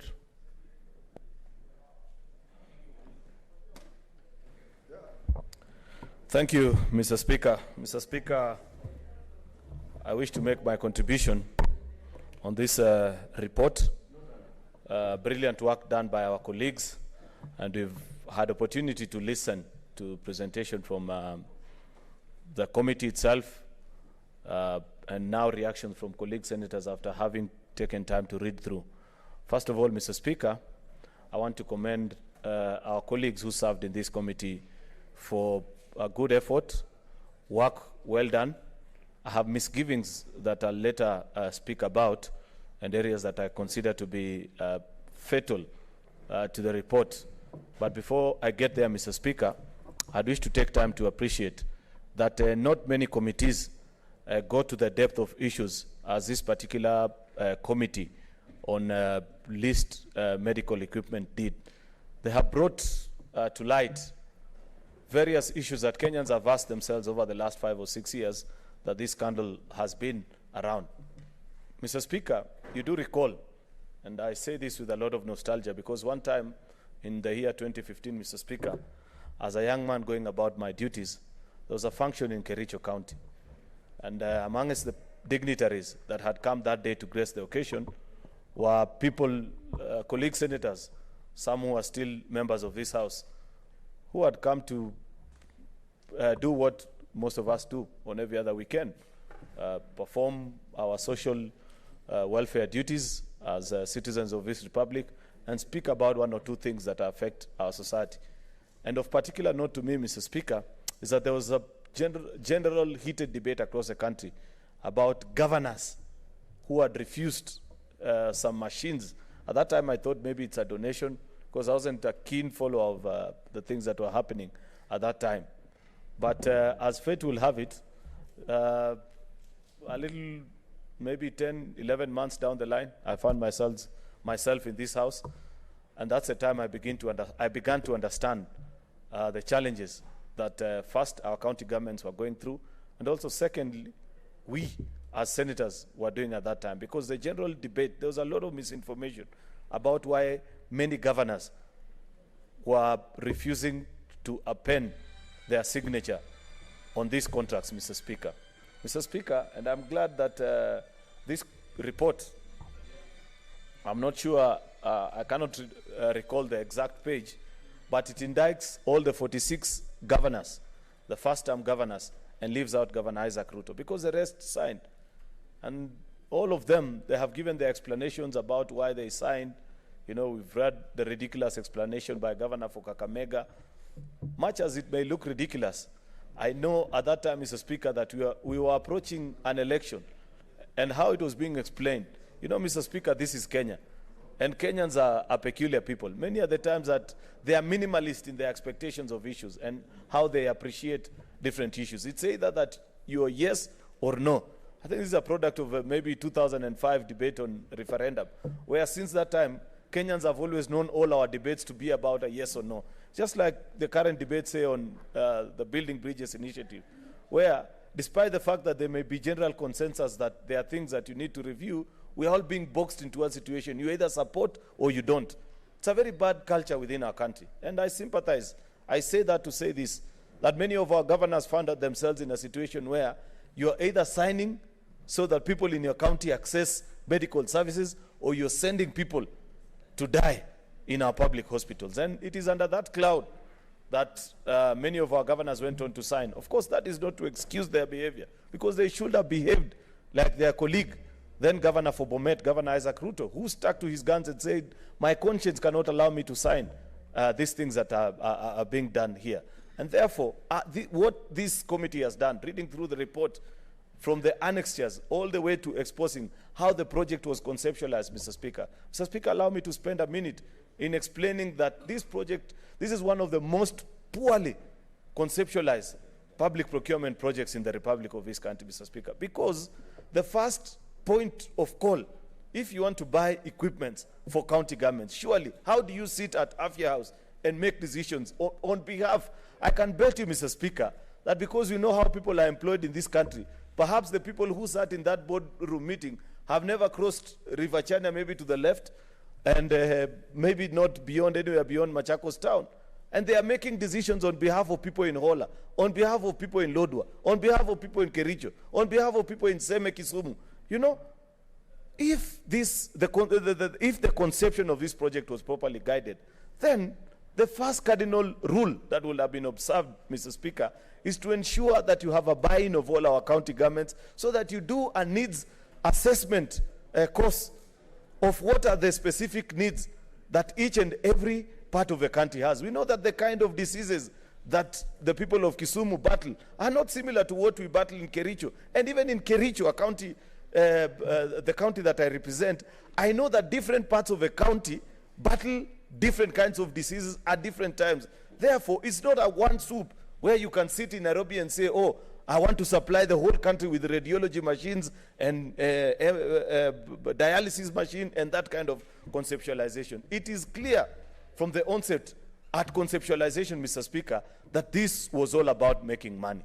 And this has been properly brought out. And for such, I commend the efforts of our colleagues that indeed they have spoken to the issues that many Kenyans have continued to ask over the years about this particular report. Mr. Speaker, the greater challenge that we have as a House this afternoon is, what do you do with this report? Because, like colleagues have pointed out, the recommendations are badly wanting. Mr. Speaker, and the reason I say this, Senator Mutula, I agree with you, is because about 2 weeks ago, Mr. Speaker, I sent a petition to our county assembly about various issues that were of concern to me as a senator in charge of Kericho.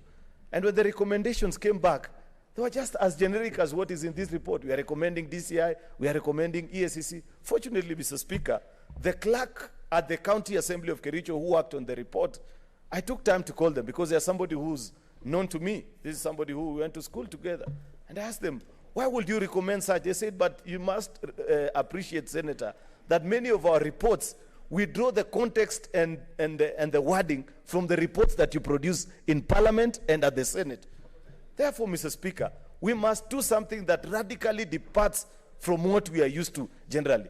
This business of a committee sitting, ensuring that they expose all the ills in a particular situation, then coming to be soft on the recommendations is something that this House today is being called to make a radical decision. You cannot tell me, Mr. Speaker, that after you have invited a private entity like General Electric and they have refused to show up, yet at the end of the term of this contract, they are going to make away with 24 billion Kenya shillings in excess, or is it actually 28, Mr. Speaker, that we can just allow it to pass and say we refer them to EACC. Which EACC, Mr. Speaker?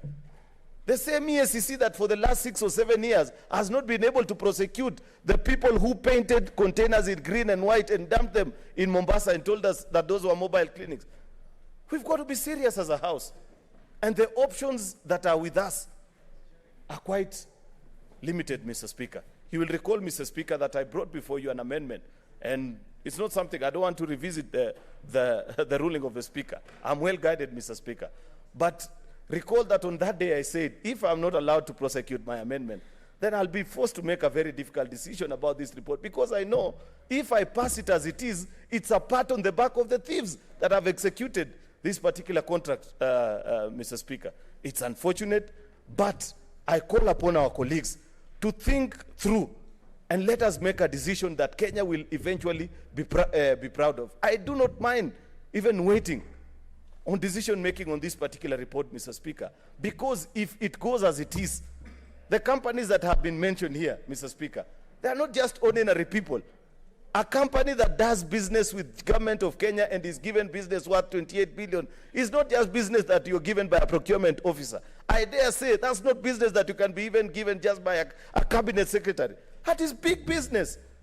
For KRA to collect 28 billion, sometimes it takes about almost a month. And therefore, for you to give a private entity the ability to transact with you, like General Electric did in this particular deal, these are people that have connections in high places. If you read through the report, you will realize that the companies that were involved in that scandal of mobile clinics, the containers that have been in Mombasa for the last 5, 6, 7 years, and nothing has been done about it, are the same companies that we are reading about even in this particular current KEMSA scandal of COVID millionaires. These are the same sharks who took donations from Jack Ma. And you want to tell us we send them to DCI? What will Kinoti do to them?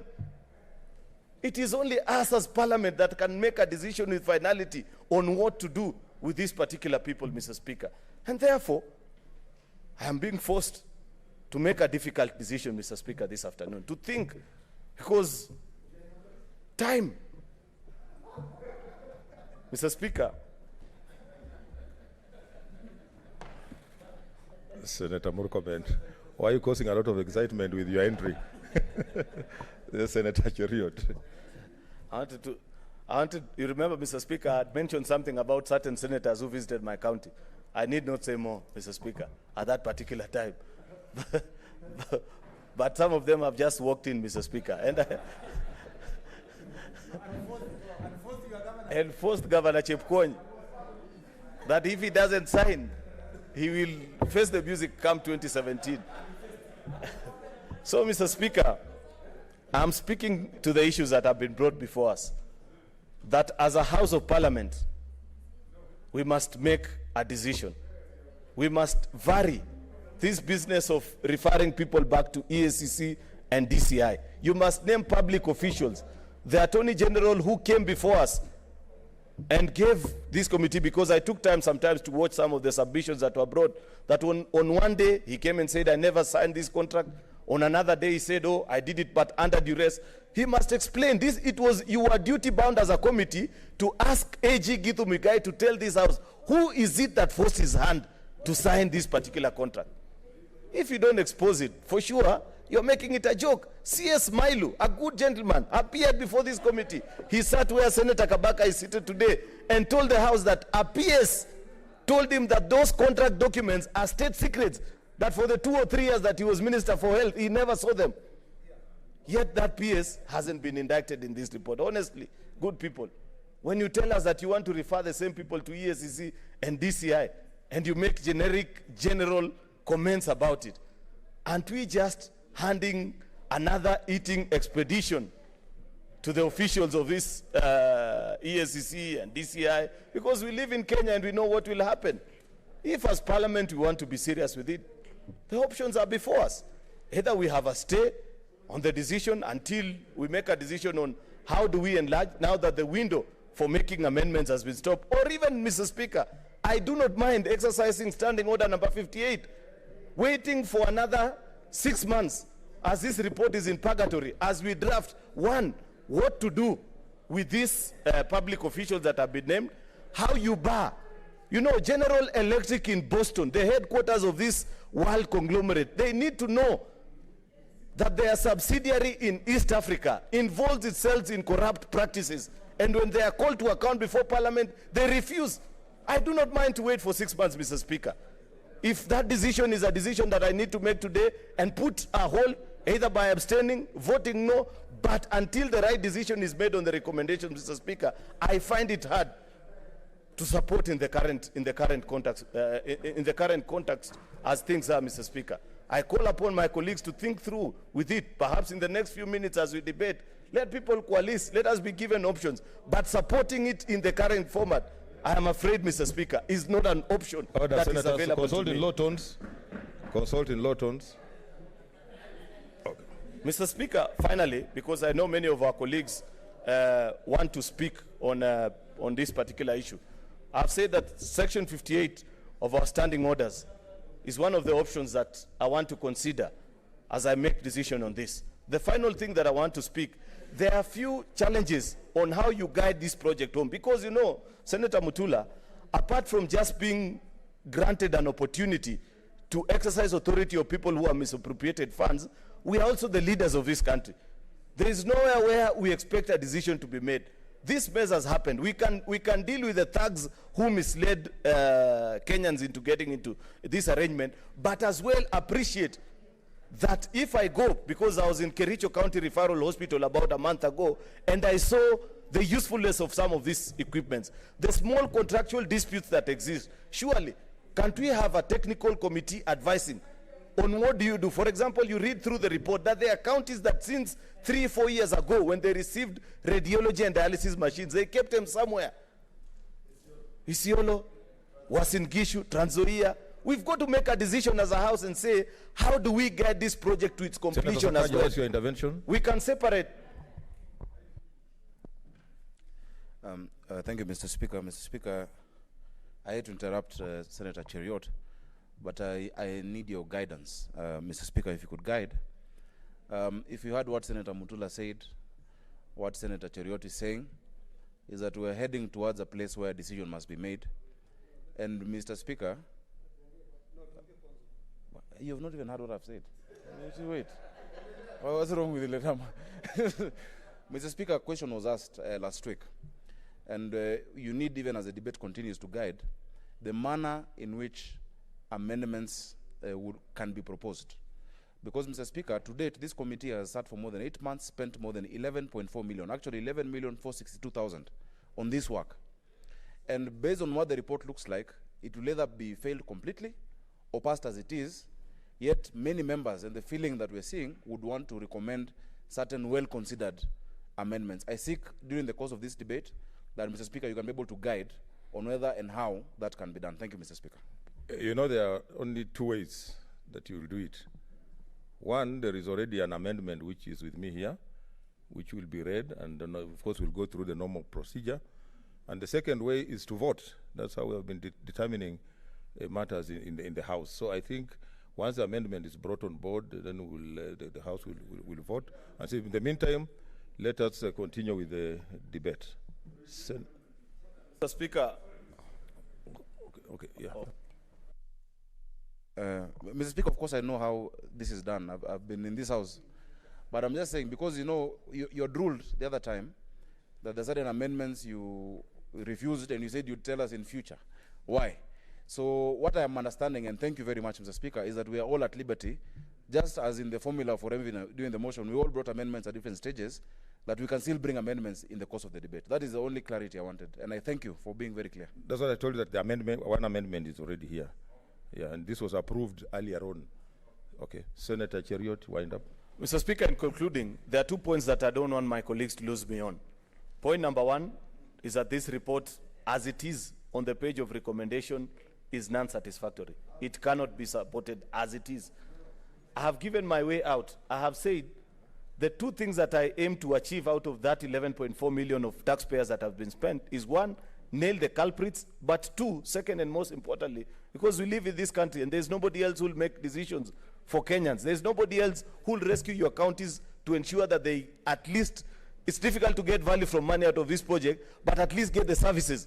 Ensure that the machines are working, ensure that you get what you're being billed for, and sort out all the technical issues.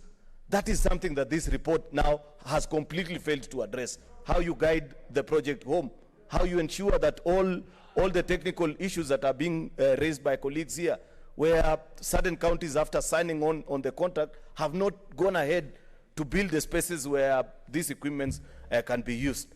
And I have said in concluding, Mr. Speaker, that failure to satisfactorily getting a way out on those two answers, I am willing to exercise standing order number 58, Mr. Speaker, which will force me to wait for another 6 months, or to convince you, because that standing order allows you, Mr. Speaker, to vary. I do not have to wait for 6 months. If this, in the worst case scenario, if this report fails today, we can still do our amendments as you have proposed in a time less than those 6 months. Therefore, Mr. Speaker, those are my two proposals, and I hope that our colleagues, as they raise issues on this particular report, will be able to guide us and tell us. Please take us home on those two issues. Thank you, Mr. Speaker. Senator Kabaka. Senator Kabaka. Thank you, Mr. Speaker, for giving this opportunity.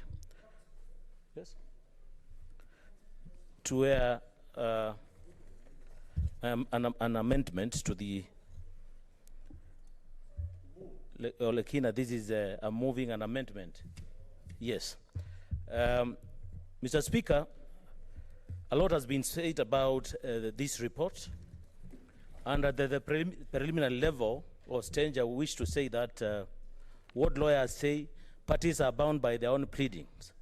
In this case, I'm saying when parties or the makers of this report say or admit that it is incompetent, to me, I will submit that it's incompetent ab initio, and they should live by the consequences.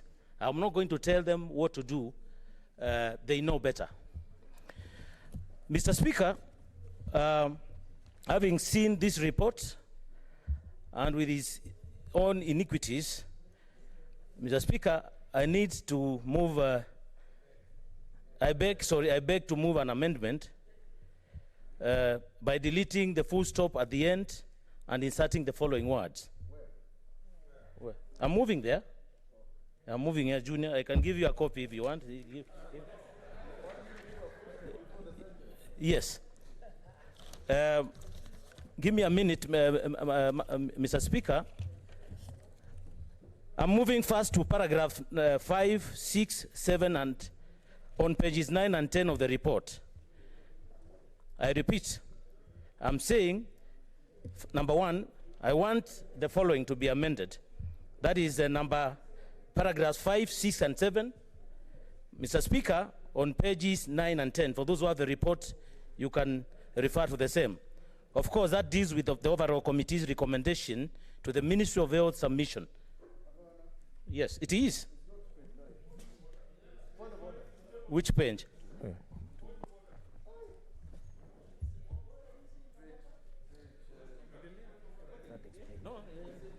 Senator Kabaka, I'm telling you, you have to move the amendments before you start explaining what it is.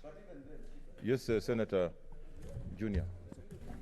The amendments, the pages is referring to.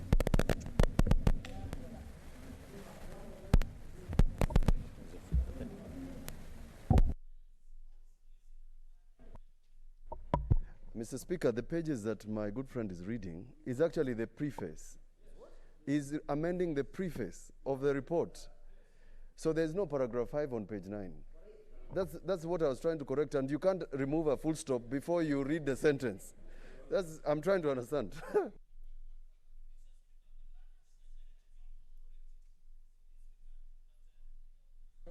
Sorry. Is it on? No, I'm not. Is it okay? Thank you. So, what I'm seeking in all these amendments is that I've seen a certain law firm known as Iseme Kamau. Order, Senator. I think there's a Maema. problem. Oh. Move the amendment. Yes. Okay. Move the amendment first. I'm moving the amendments as it is. That is the first one, paragraphs 5, 6, and 7, as it appears in the report, and also moving in the second paragraph. Number 2, as it is appearing on page 78 of the report. And to be specific, it deals with the committee's recommendation on the law firm of Iseme Kamau and Maema. There was a typing error. Order. There was a typing error in the paging. So after page 143, yes, it starts again with page 2. Page 2. So what happens? So it's page 9 after page 143. But let him move fast, then we correct that. Sorry, then that is typographical from the Secretariat. The other one is paragraph 2 on page 170 of the report. If you refer, it deals with the recommendation on Lot 7 contract.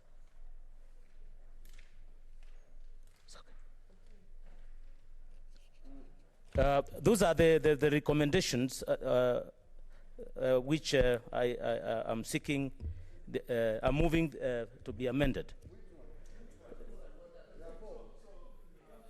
The ones I've given, there are 3. One.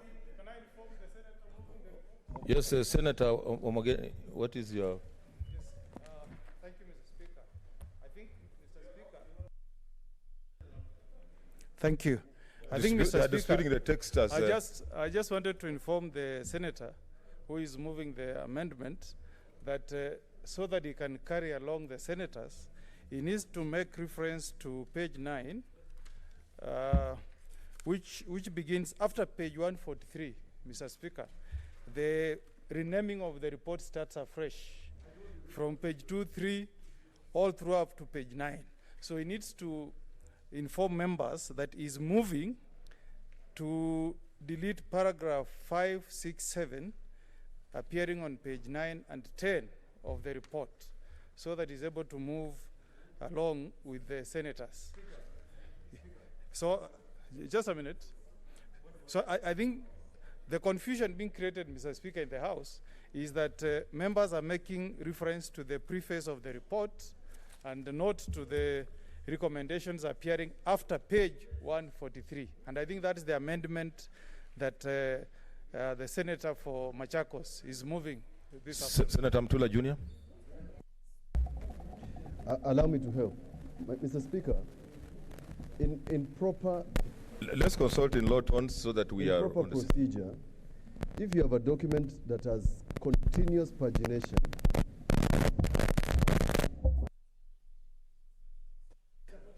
if you have a document that has continuous pagination, you cannot go to page 143 and then have page 9.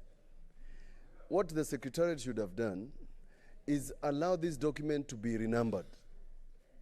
Otherwise, somebody reading this Hansard will not understand what we are doing. You can't read 143 and say after that, read page 9. So from page 143, you should read 144, 145. When I said this report was done by 2 or 3 people, that's what I'm saying. This confusion is real. Senator Kajwang, Moses. Mr. Speaker, with a lot of respect to Senator Kabaka, and also taking into account the precedents and traditions of this House, it is not the duty of the House to sanitize the amendment that has been raised by Senator Kabaka. It is his duty to move his amendment, get it seconded, and convince members. So the amendment has not been moved, has not been seconded. Mr. Speaker, there are many of us who have been lining up to contribute to this debate from last week. Could the senator be asked to move, to be seconded, and then we can debate? That's exactly what I was saying, that the senator needs to move, let him be seconded, then we get into the details. So, Senator Kabaka, can we allow him to do that?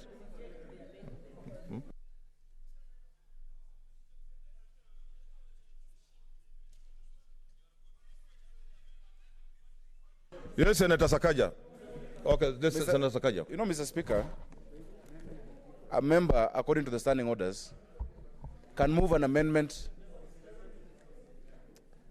This amendment can be moved at any time, Mr. Speaker. Mr. Speaker, for good order, surely. Just give him time for this to first be sorted out, because leave alone the poll in the Hansard. Even us, we can't follow. This page 2, page 5, page 6. Please, may the Secretariat sort out the pagination. Okay, and then order. the amendment move later. Okay, order, senators. Because we can't follow. Okay, I want to order. I want to make a decision. That I is think guided. there's a lot of confusion. Yeah. Senator Kabaka. And there are people lined up to contribute. So I'll give you time, the Secretariat, to organize that, as we have other members contributing to the debate. Senator Moses Kajwang. Mr. Speaker, I rise, first of all, to congratulate the team that worked on this report. This team was led by none other than Senator Fatuma Dulo, as a colleague with whom we have sat in the same committees in the past. I do recall at some point she was leading a select committee that was investigating reforms in the prison sector and Boston institutions. I was her able vice chair. I know her work ethics. Let's consult in low tones. Let's consult in low tones so that we can. And Mr. Speaker, I have no doubt that she applied the same level of diligence and rigor in coming up with this report. This is the first time that we have had a special committee, an ad hoc committee that has run for 1 full year. If you read this report carefully, you'll notice that the motion to establish the ad hoc committee was carried in September 2019. We are in September 2020. This committee has had more than 365 days to come up with a report, and I think that is the reason why they've come up with a 365-page report. They've been doing 1 page every day for the last 1 year. This report is detailed, Mr. Speaker. It tells us a lot about what happened. And I think anyone who wants to understand the chronology of this particular procurement exercise, what went wrong and what should not have gone wrong, should be best advised to read the 360-plus pages that the committee has brought to us. When this matter came up, and somewhere in this report, it is indicated that the inception of this idea came from this House. Senator Machage, the senator for Migori back then, brought a motion to this House compelling the government to establish a level 5 hospital in every county and a level 4 hospital in every sub-county. And the Ministry of Health used that as justification for some of the actions that were taken. However, Mr. Speaker, our 47 counties are not all equal. Indeed, a former senator, who is currently a governor, described this exercise as being similar to a husband of many wives buying the same size of dress for the various wives. Mr. Speaker, you well know that address that would fit Senator Order, Kajwang. senators. Because of the interest, I'll give 5 minutes each. It's a lot of interest. And Mr. Speaker, that applies to the next speaker, not to the speaker on the floor.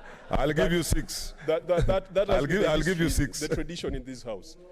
So, Mr. Speaker, address that fits Senator Kajwang definitely cannot fit Senator Senator Gerard Morgan, Gay. what's your point of intervention?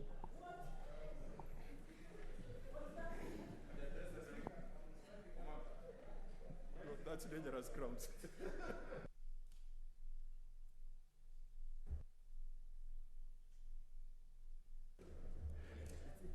Yes, Mr. Speaker, I'm rising under Standing Order 106 on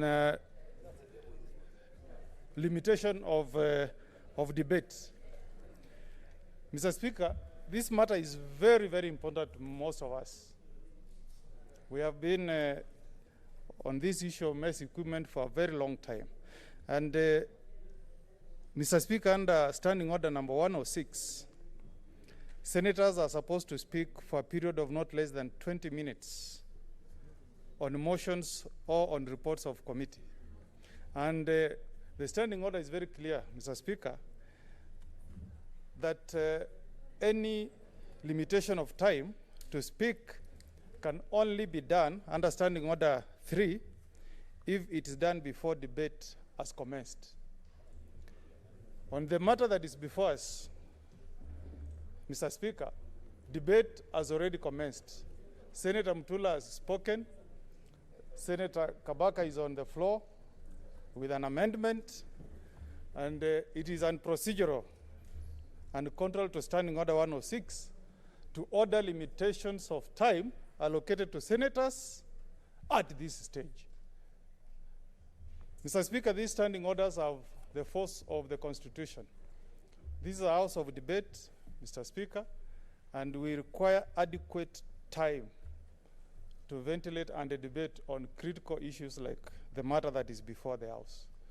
So, Senator Murkomen, okay, just okay, are you through? Sorry. Yes. Okay. Yes, Senator Murkomen. Mr. Speaker, while I respect the views of the senior counsel, this House also is guided by traditions and practice. For the whole period I've been in this House, the Speaker using Standing Order number 1, looking at the interest on a matter and considering the period with which an issue has been debated and discussed, has always guided about time. And that has never been in contention. So in the best interest of the debate, Mr. Speaker, I would have actually said the same 5 minutes or 6 or 7, so that, Mr. Speaker, some of us can also have time to speak. Sometimes you sit here up to 6 there, then you are unable to make contribution. The next day, the same issue starts. The Speaker, I persuade Senior Counsel Morgan, who is my friend, a member of Team Kenya, to accede to the 5 minutes guided by the Speaker, while notwithstanding the provisions of Standing Order 106. I've already, that's why I was saying, just like they have said, we have, on the same. No, I think I have ordered Senator Olekina. I have said, although it is there in the standing orders, but we also have precedents, we have our history, and looking at the interests, like you're saying, the interests are major, and we want to give people an opportunity to contribute. Senator Olekina, what is your point of? Mr. Speaker, sir, this is a contract that has costed Kenyans a lot of money. Are you debating or is a point of order? I'm not debating, Mr. Speaker. Right, So I'm on a point yes. of order. I'm actually supporting Senator Omogeni's, I'm just requesting you and beseeching you, Mr. Speaker, sir, that nothing stops us from debating this matter for 10 days. We don't need to conclude it today. Mr. Speaker, sir, 365 pages, about 50 kilograms of submissions. We have to really give Kenyans, justice. So, Mr. Speaker, sir, all I'm requesting is this. I think we should be guided by the standing orders. We should be allowed the 20 minutes. Let us prosecute these matters. We are dealing with issues that have costed Kenyans billions of shillings. So, Mr. Speaker, sir, I'd like to beseech you to really consider the point of order raised by Senator Mogeni so that we can give Kenyans justice. Otherwise, there will be no point of us contributing. If we are dealing with 5 minutes, we might as well not contribute at all, because 5 minutes, we cannot even exhaust one company. Senator Wambua, try to summarize also Senator Lekina. Senator Wambua. Mr. Speaker, and I hope this is the last time I'm talking about this issue. Mr. Speaker, once you make a ruling in this House, that ruling must be followed, Mr. Speaker. Mr. Speaker, it cannot be, yes, it cannot be that, Mr. Speaker, you give rulings in vain. It cannot be, Mr. Speaker. It can't be, Mr. Speaker. Okay, order. Senator Kajwang, proceed. Mr. Speaker, I also need to be guided whether I'm back to the 6 minutes or to my original 20 minutes. But I'll... 6 minutes. Mr. Speaker, let me then just focus on what ought to have been done. Because this is an example of a situation where the solution is a problem. We had a problem in healthcare, but the solution that we put in became a bigger problem than the problem it was supposed to cure. And Mr. Speaker, there are certain institutional responsibilities that we cannot run away from. The Council of Governors. There are governors who have kept equipment in boxes in their counties for the last 6 years, 5 years. That is almost criminal. Mr. Speaker, how would you keep equipment in a box, in a corner, in your county, and people are dying, and yet you say that they cannot work because there's no water?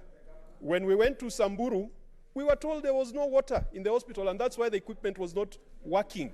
Whose responsibility is it to provide water in hospitals? We were told in some cases there was no electricity. We were told in some cases there was no housing for the equipment. Mr. Speaker, surely for 5 years, if life gives you lemon, make lemonade out of it. And I want to support the committee where they have said that governors who did not implement or install the machinery or the equipment should also bear some fiduciary responsibility and fiduciary culpability, because they kept paying for this money and yet their counties were not getting any service, any value in money in return. And Mr. Speaker, perhaps one of the reasons why many members have a problem with the last chapter of this report is that these issues are discussed in the body of the report. The culpability and criminality of the actions of governors is discussed on several pages in the body of the report. What the committee ought to have done was to copy that and make sure that it forms part of the recommendations, and to identify the counties where items were kept in boxes for 8 years, for 7 years. Mr. Speaker, let me move to the Senate. This Senate has approved the division of revenue, county allocation of revenue for all these years. This money that has gone to the managed equipment scheme has not been a secret. We, the Senate, we have appropriated it. It is a column called a conditional grant, and we watched as it grew from 31 million to 200 million Kenya shillings. Every year we said that next year we shall not approve. Next year we shall not approve. This thing was to run for 7 years. 7 years have run out. Here we are with a 365-page report, making a lot of noise when we have been part of the problem. Mr. Speaker, we need to be candid with ourselves. We even said that this year's CARA, we have just passed it. Isn't there a column for 200 million? Did anybody check whether that 200 million is there? How can we speak from both sides of the mouth?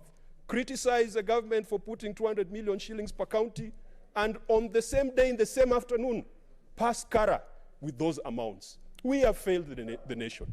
And Mr. Speaker, let us take this moment, let us use this report to think about how we can prevent such things happening in the future.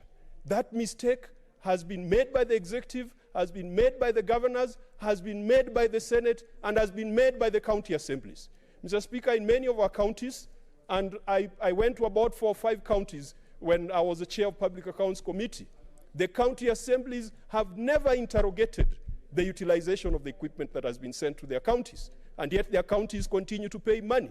And so, Mr. Speaker, this is a good report, but as the Americans say, it is all heart and no cattle.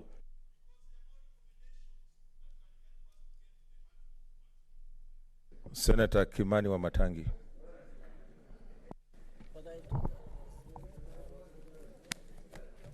Sorry. Thank you, Mr. Speaker. Mr. Speaker, I first also want to congratulate the committee for the work that they've done. And indeed, all those days that they took, Mr. Speaker, to come up with that report, we cannot summarize in our debate this afternoon, Mr. Speaker, and condemn the committee in its entirety and the work they've done, Mr. Speaker. One, Mr. Speaker, the discussion Let's on... consult in low tones. Mr. Speaker, the debate by this House on MES has been a long debate, Mr. Speaker. We've debated this, as Senator Kajwang has said, for a long time, Mr. Speaker, and none of all these issues has either happened or started to the exclusion and knowledge of the Senate, Mr. Speaker. I want to acknowledge that I'm one of the senators who, alongside Senator Kajwang, when we were serving in the Public Accounts Committee, went around the whole country. And we inspected this equipment in every hospital, Mr. Speaker, around the country. We went to Samburu, we went to Eldoret. And Mr. Speaker, I noticed in the report that there's a column where the committee has noted, indeed, for example, in the county of Mombasa, where we visited ourselves, that they give the county government of Mombasa a thumbs up, Mr. Speaker, for having made good use of this equipment, put it to proper utilization, Mr. Speaker. And thus, as an example, that as said by members in their contribution earlier, Mr. Speaker, that this is a good project, it was a good idea, but handled wrongly, Mr. Speaker. Mr. Speaker, I want to just say a few words, especially on the process of implementation of this project, Mr. Speaker, because I think this is where we got it wrong. Mr. Speaker, we must say very loudly that at no other one time in the future should we allow public funds to be put to use in a hurry, Mr. Speaker.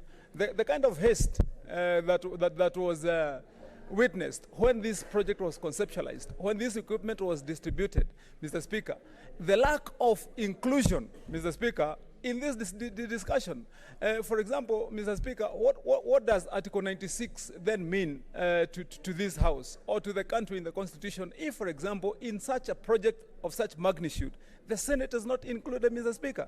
Why weren't senators asked, Mr. Speaker, when this project was being conceptualized, to give a report, Mr. Speaker, based on what oversight role this House is bestowed upon, Mr. Speaker, by the Constitution, and then that would guide how this equipment would be distributed, Mr. Speaker. Secondly, Mr. Speaker, the question that abounds in my mind as I make this debate is who was making or calling the shots on the decision? If a seller comes and says that this item I sell for 100 million, who was saying that 100 million is what this county can afford or cannot afford? Who was making the decisions to buy? And because, Mr. Speaker, I've seen in part of the reports of this committee, they have taken on condemning some of the companies. I saw during, when I was going through the report and part of the seconding by the Senator for Bungoma, he singled out a company like General Electric, Mr. Speaker. And if a vendor comes with a price, it is the responsibility of the buyer to make a decision and say, I cannot afford you, Mr. Speaker. And once you have said that you can't afford, period. And Mr. Speaker, I believe that if prudence was applied, if there was inclusion, Mr. Speaker, if there was consultation, Mr. Speaker, then what we saw, and I don't want to be repetitive of what Senator Kajwang said, but I believe that we would have had a super project, Mr. Speaker. There is no county that will tell you this afternoon that if you go to their warehouse where they've stored their X-rays or their MRI machines, it is not that those equipment is not needed in that county. Every county here needs an MRI machine, Mr. Speaker. Every county needs an X-ray machine. In fact, there is a shortage even after the supply of this particular equipment. There's no county that will tell you that they have more than they need because they got their MES equipment, Mr. Speaker. The point is here that one, we must say very loudly to national government that this is not the way to do things. It is not the way to go about either appropriating funds or even conceptualizing projects that affect members of the public at the county level alone, Mr. Speaker, to the exclusion of the key players, Mr. Speaker. And without also being repetitive, let me also take the opportunity, Mr. Speaker, to say to government. Just 1 minute, okay.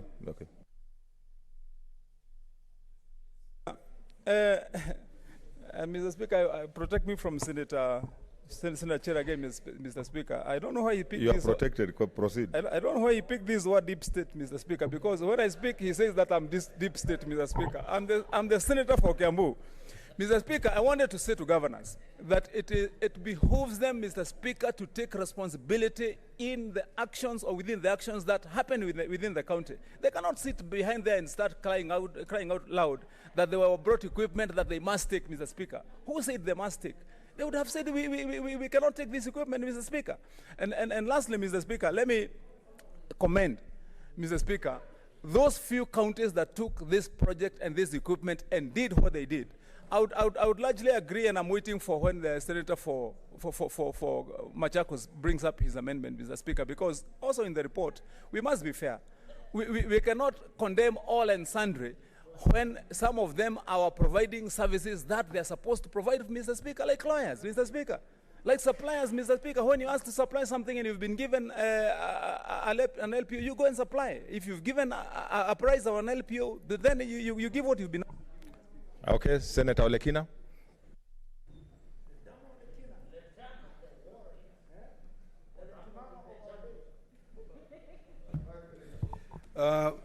Mr. Speaker, sir, I rise to make my comments on this report. Mr. Speaker, sir, I have taken time to read the report.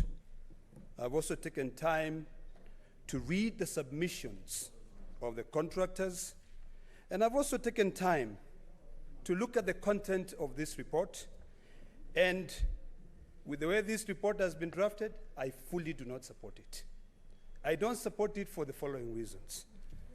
I'm going to restrict my 5 minutes to simply one company called Belco and Angelica. Mr. Speaker, sir, the reason why I want to restrict myself is because of the issues that, when you read this report, it contradicts itself entirely. Mr. Speaker, sir, we are told by the committee that the tender required that any company that applies for the tender must be the original manufacturer of the equipment. Mr. Speaker, sir, in this report we are told that 3 companies presented themselves, 1 company refused to present itself. Mr. Speaker, sir, what we are not told in this report is that the procurement laws allows agents to act on behalf of original manufacturers. Mr. Speaker, sir, we are told that 1 company called Belco did not give, or the power of attorney given to Angelica came in after the tender was awarded.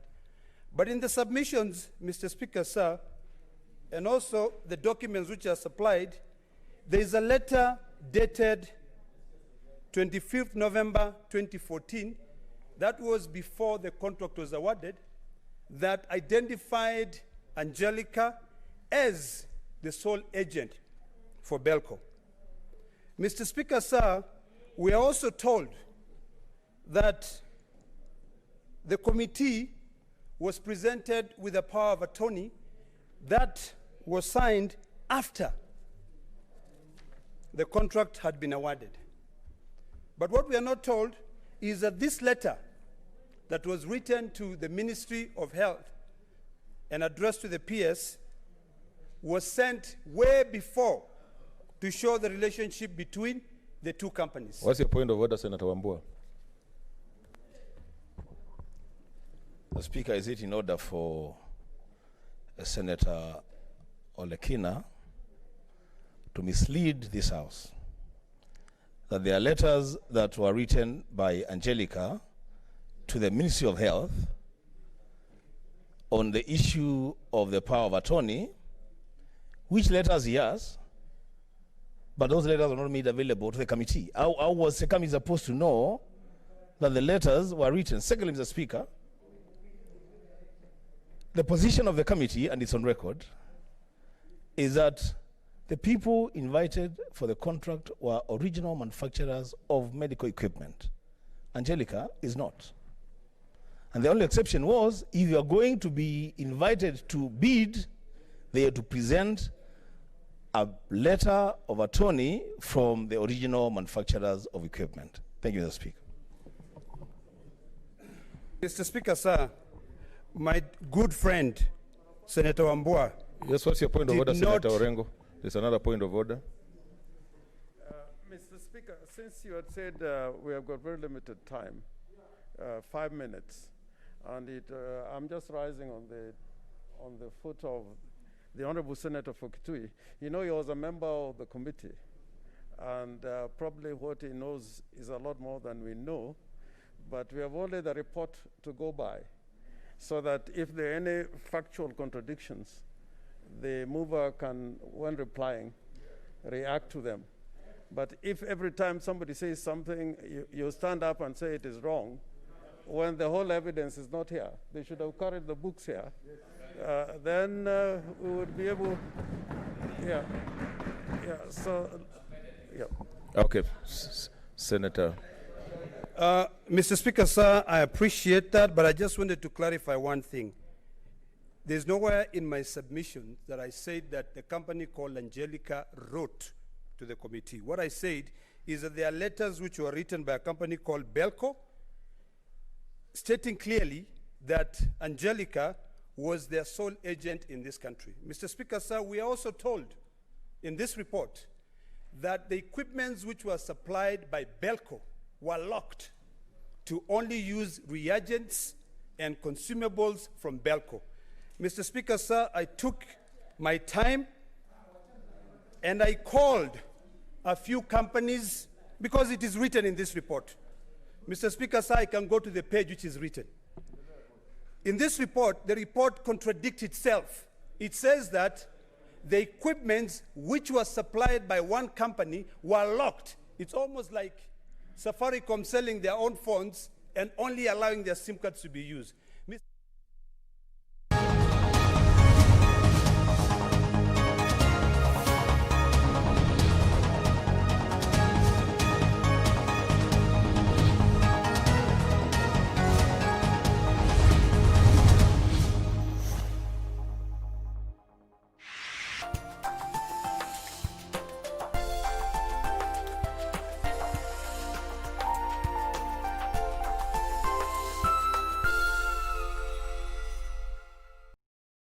When the world changed, it made us go back to the simple joys and love the little things even more, like serving up your best, eating together, and sharing more.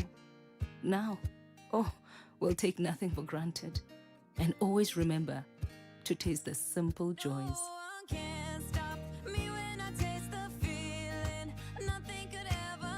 Coca-Cola. Taste the simple joys. Excuse me, who is this trying to call me with his gadget? Please, before you call me Professor Ouma, you should have a telecommunicative device. My friend, we professors, we do not walk, we locomote. We do not drive problem boxes, yani probox. To get Professor, bonyeza star 811 star 759 hash. Dial star 811 star 759 hash. Tonight on KBC Channel 1. But I had told you that I want to throw out both the mother and the son. Yes. First, you'll have to feed this to the mother and gain control over her. And once you have done that, you can feed this to the son as well.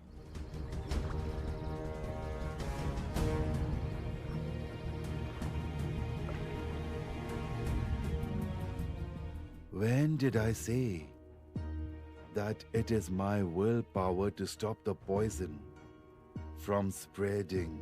My willpower is to bring Ulka here, to get her over here.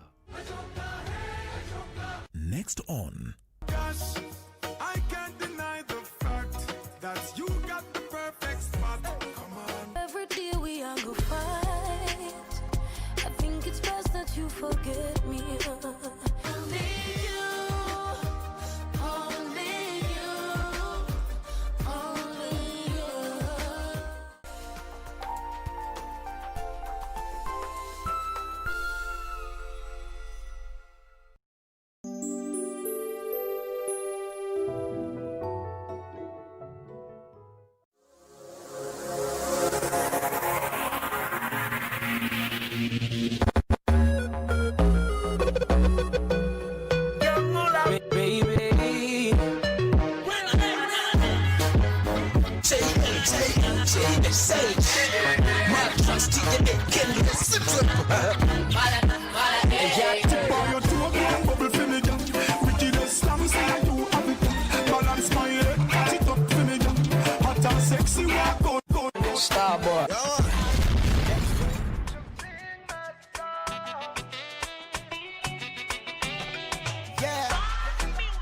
Me and my baby tumekuwa so tight tangu penzi lianze.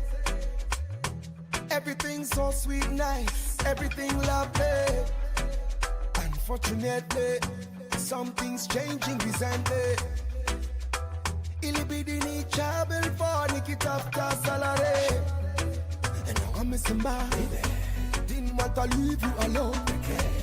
And it's taking me longer than I thought, but I promise I'll soon be around. Wapenzi hawatakikani kuishi mbali sana na each other haifai. But baby, I know you're waiting. Just sing my song. Baby, just sing my song. If you miss me, please don't diss me, 'cause you can't kiss me. Just sing my song. And when I'm back, we will run this. Baby, so you know how we run this. That you are gonna mafala who come tani wanna kusumbua.